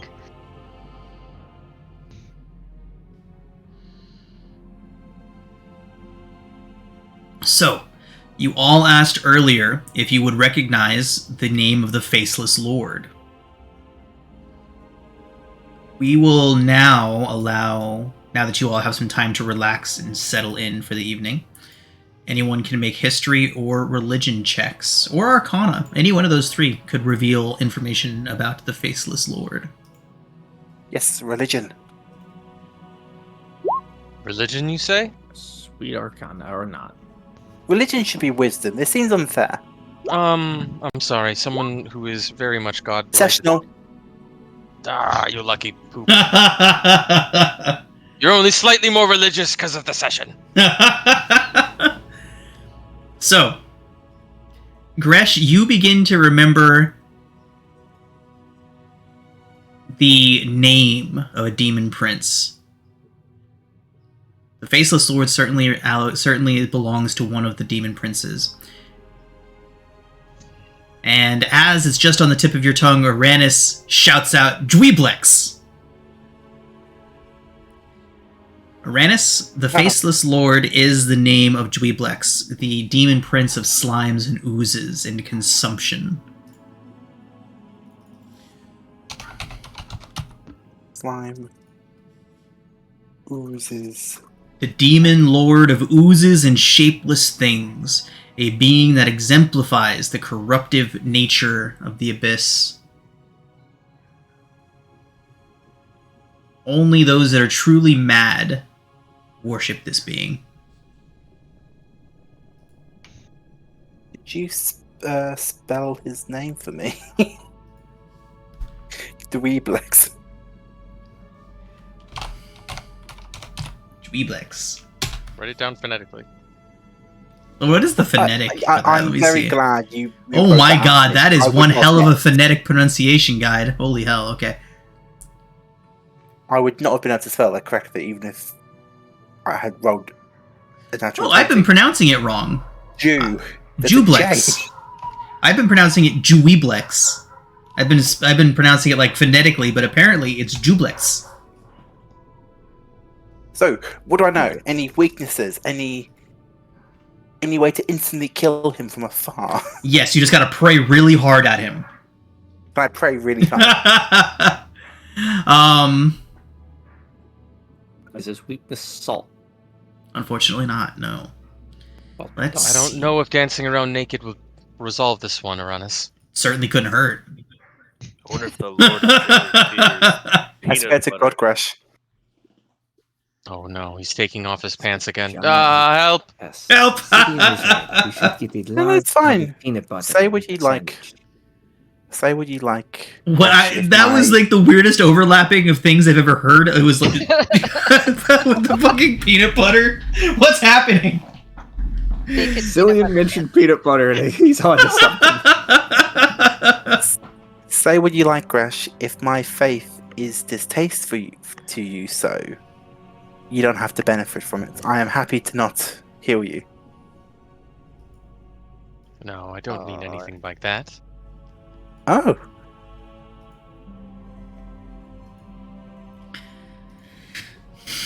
Uranus, it's in your nature to heal. Don't let Gresh get under your skin.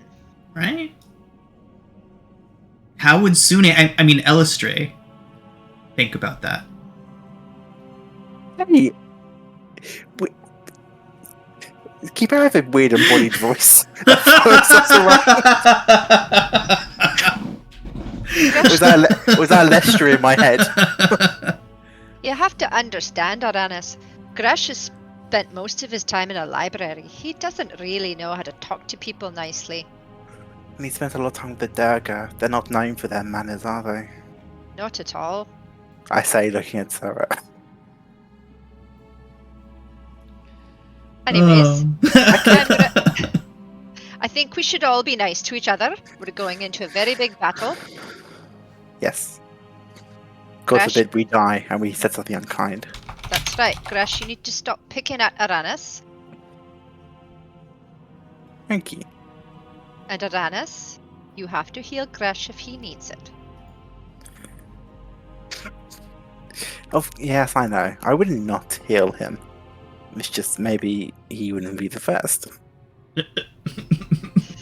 To be fair, he's only at the back. He's only at the back of our fights.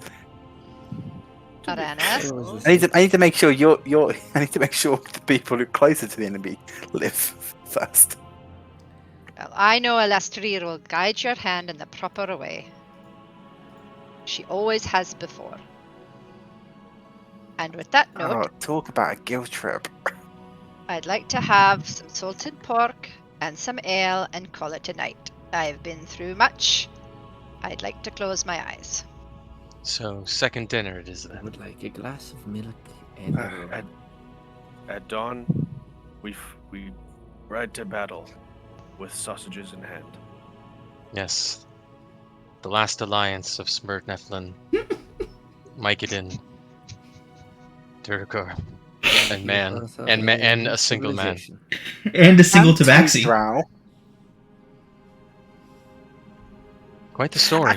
This honestly might be the most cross-racial alliance the Underdark's ever seen. It would possibly bring peace to the Underdark. That's a little bit much, Schrodinger. Obviously, Gresh, I will heal you. Thank you. If you need it, I shall do so. Hopefully not. If you do need to, then things have gone terribly wrong. And you're likely already be dead well before me. Oh. I don't know. The tale of this upcoming battle reminds me of Trajan's story of the war against Morgoth. Oh. That sounds like an interesting story. You would have liked him. It's a shame he's not here to tell it.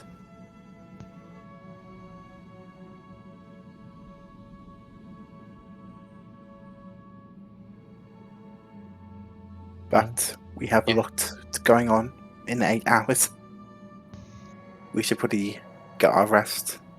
It would be rude of us to fall asleep in this council meeting.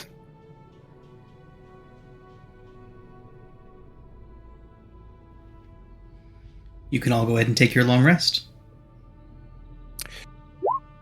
Just before the long rest, can I... I will pray to my goddess and ask for assistance on behalf of Blingdingstone. Okay. Any support she can give, anything. If there's any other Elestri followers in the air, just anything. If it's just like good weather. Roll a D100 and pick high or low. Ooh, what do you guys think? Weather? No. High or low?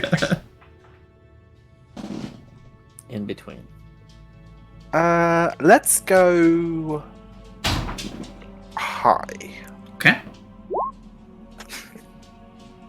That's a high. It is unfortunately not high enough to call upon your goddess without any other magical means of doing so. Oh, that's the closest I've got it. You're closer. Not close enough. There is I no don't mean, like, response, I don't- Uranus. I can't make her like directly intervene, but like, you know, I'm praying on behalf of like a species. Indeed. Indeed you are. Which is why there was a possibility that maybe, just maybe, Elistray is sympathetic and listening to your plight. But right now she's not. She's busy. She's busy. She's dancing naked. She's dancing naked in the moonlight somewhere.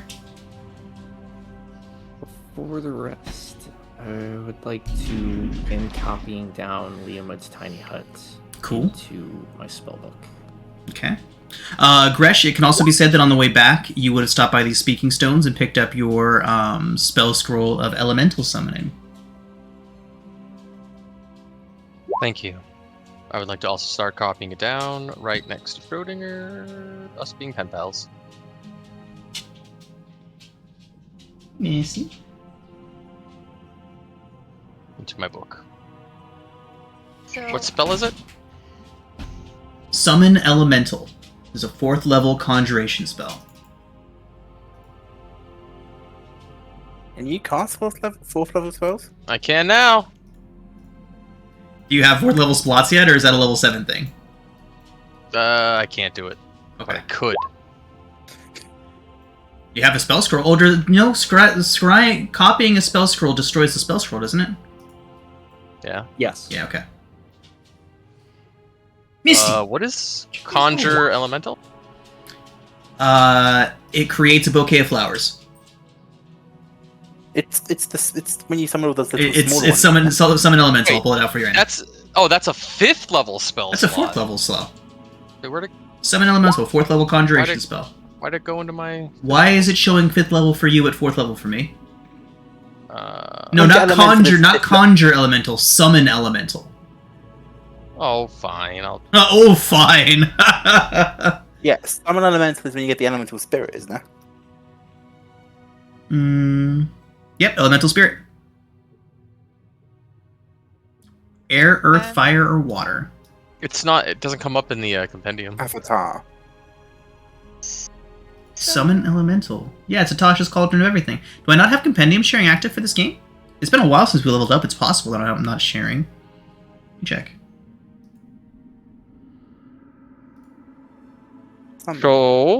So, the potion of giant strength. Compendium restores- sharing is not on for this game. Let me fix that for you all right now. And that will put Tasha's Cauldron of Everything and Conjure and Summon Elemental into your spellbook.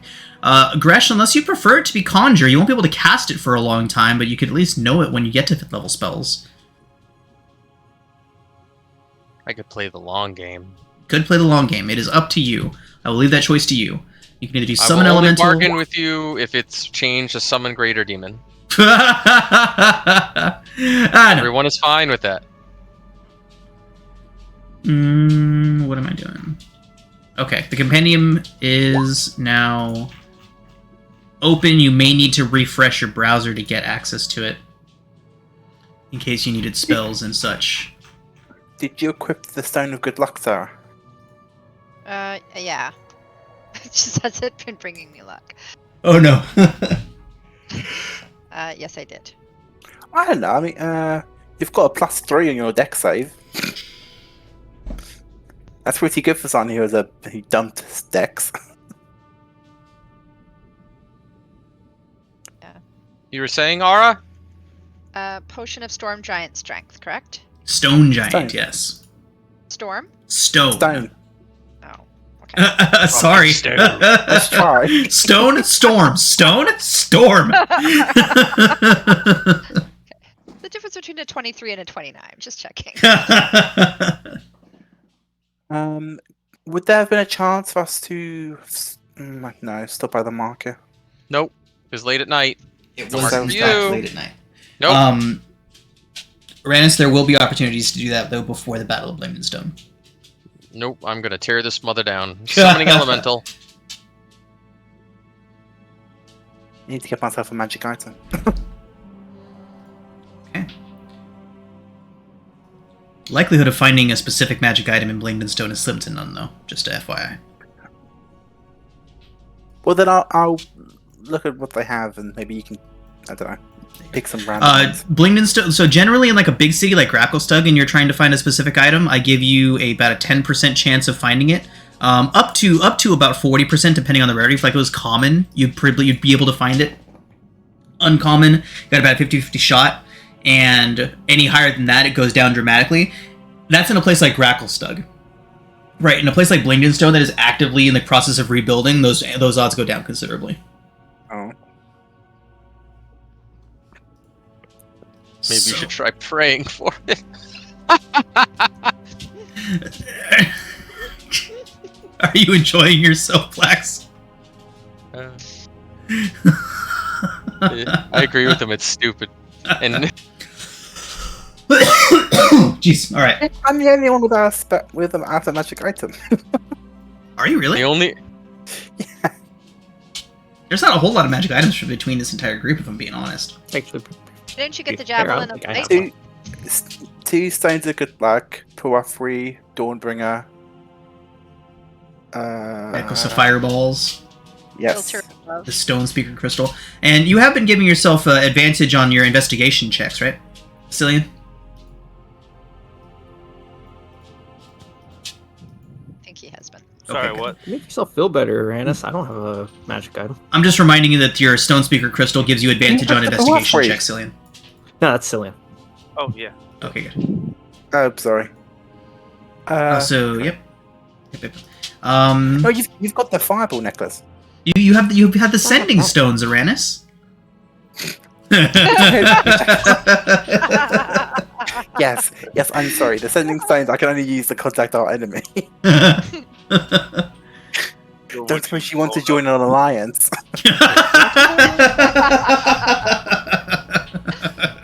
You'd really be helping improve the Drow name. how many proficiencies do you guys have on your sheet for skills? Oh, 4. Okay. 5. Good. What? Why? I don't know. That's what.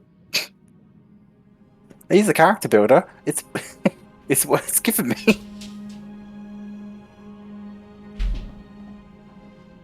Yeah, I got 5 on my D&D Beyond one.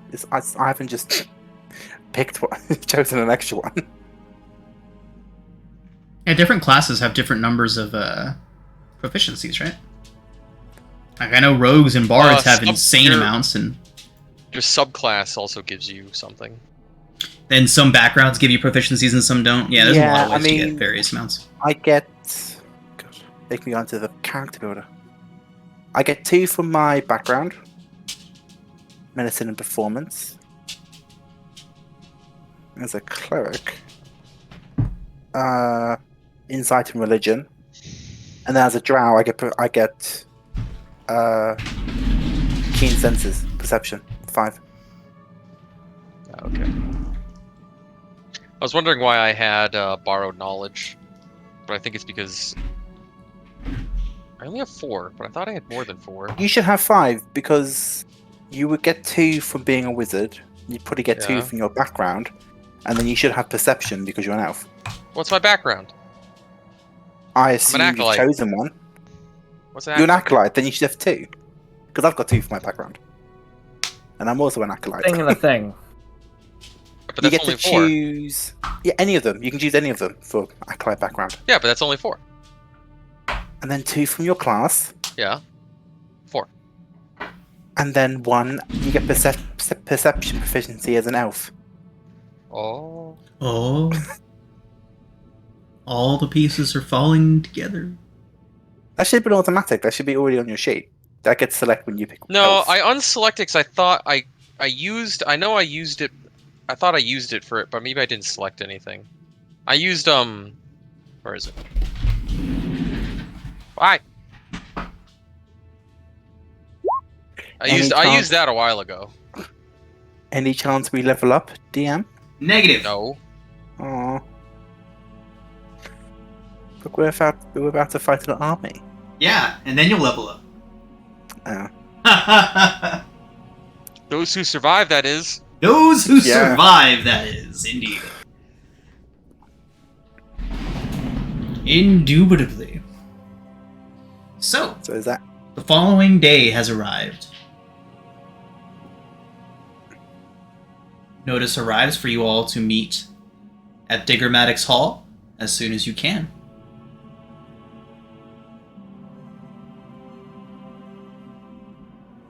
As soon as you are able.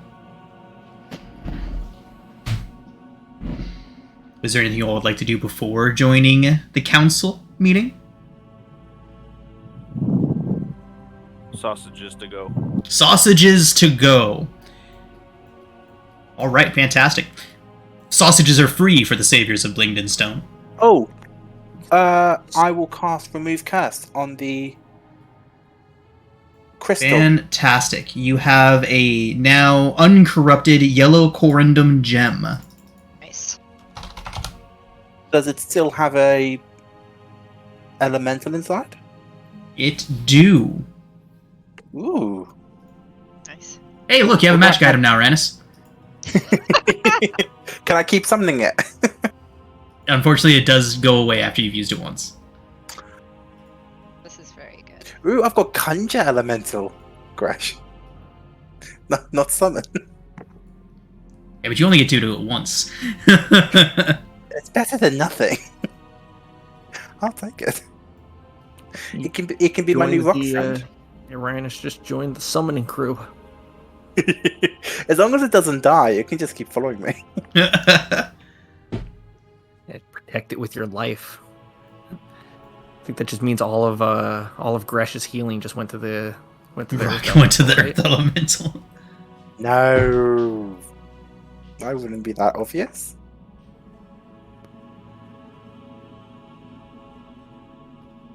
Okay, Cillian, you've got your sausages. You, Sarah. Ooh. Did you get any sausages? You should have had some cheese. Sarah, would you like some sausage? That is one of the most fucking bizarre movies ever created.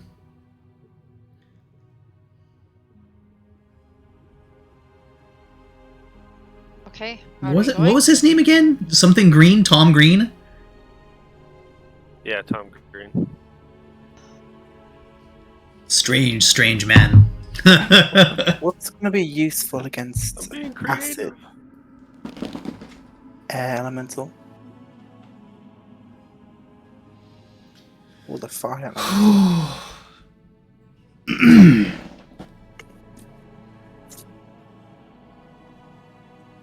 Okay. So, as you all leave the foaming mug, making your way across Blingden Stone, your entourage in tow, Sereth, Topsy, Turvy, Eldeth, all of you traveling across to Diggermatic's Hall. When you arrive there, there is a rather considerable crowd of people gathered outside waiting to hear what decisions may be made. When you enter in, you see sitting at the head of a large, long table, Diggermatics, with Jim Jar standing directly behind the Diggermatics to their right. They gesture you in and gesture you to take a spot at the table. Nearby, you see Chipgrin and a pair of the were-rats of the Gold Whisker clan seated at the table as well. There is also Gurnik and Nomi of the Stoneheart Enclave in attendance. There's also a pair that you don't recognize.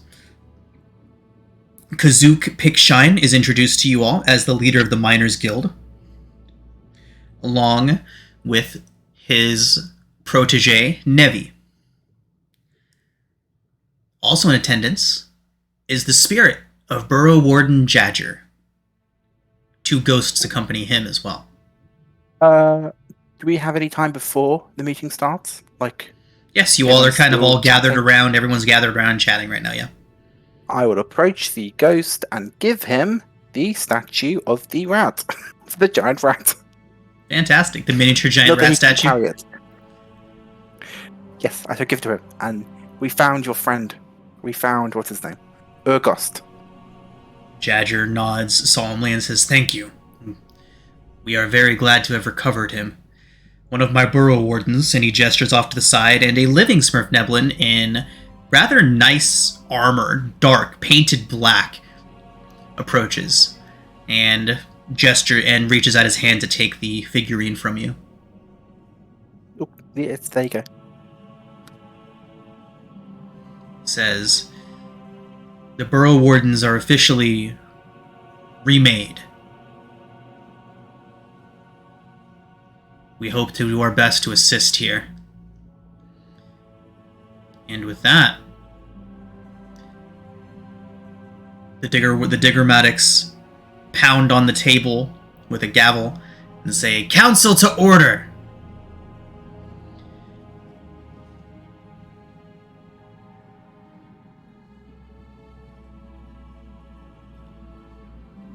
As everyone gathers and begins to sit.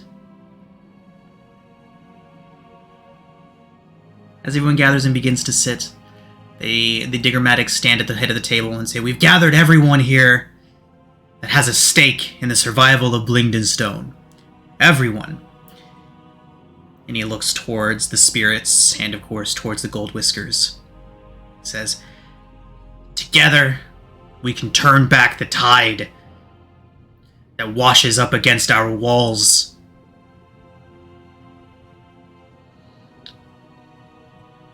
We must come up with a strategy. A plan must be put into place. That is why we have gathered here."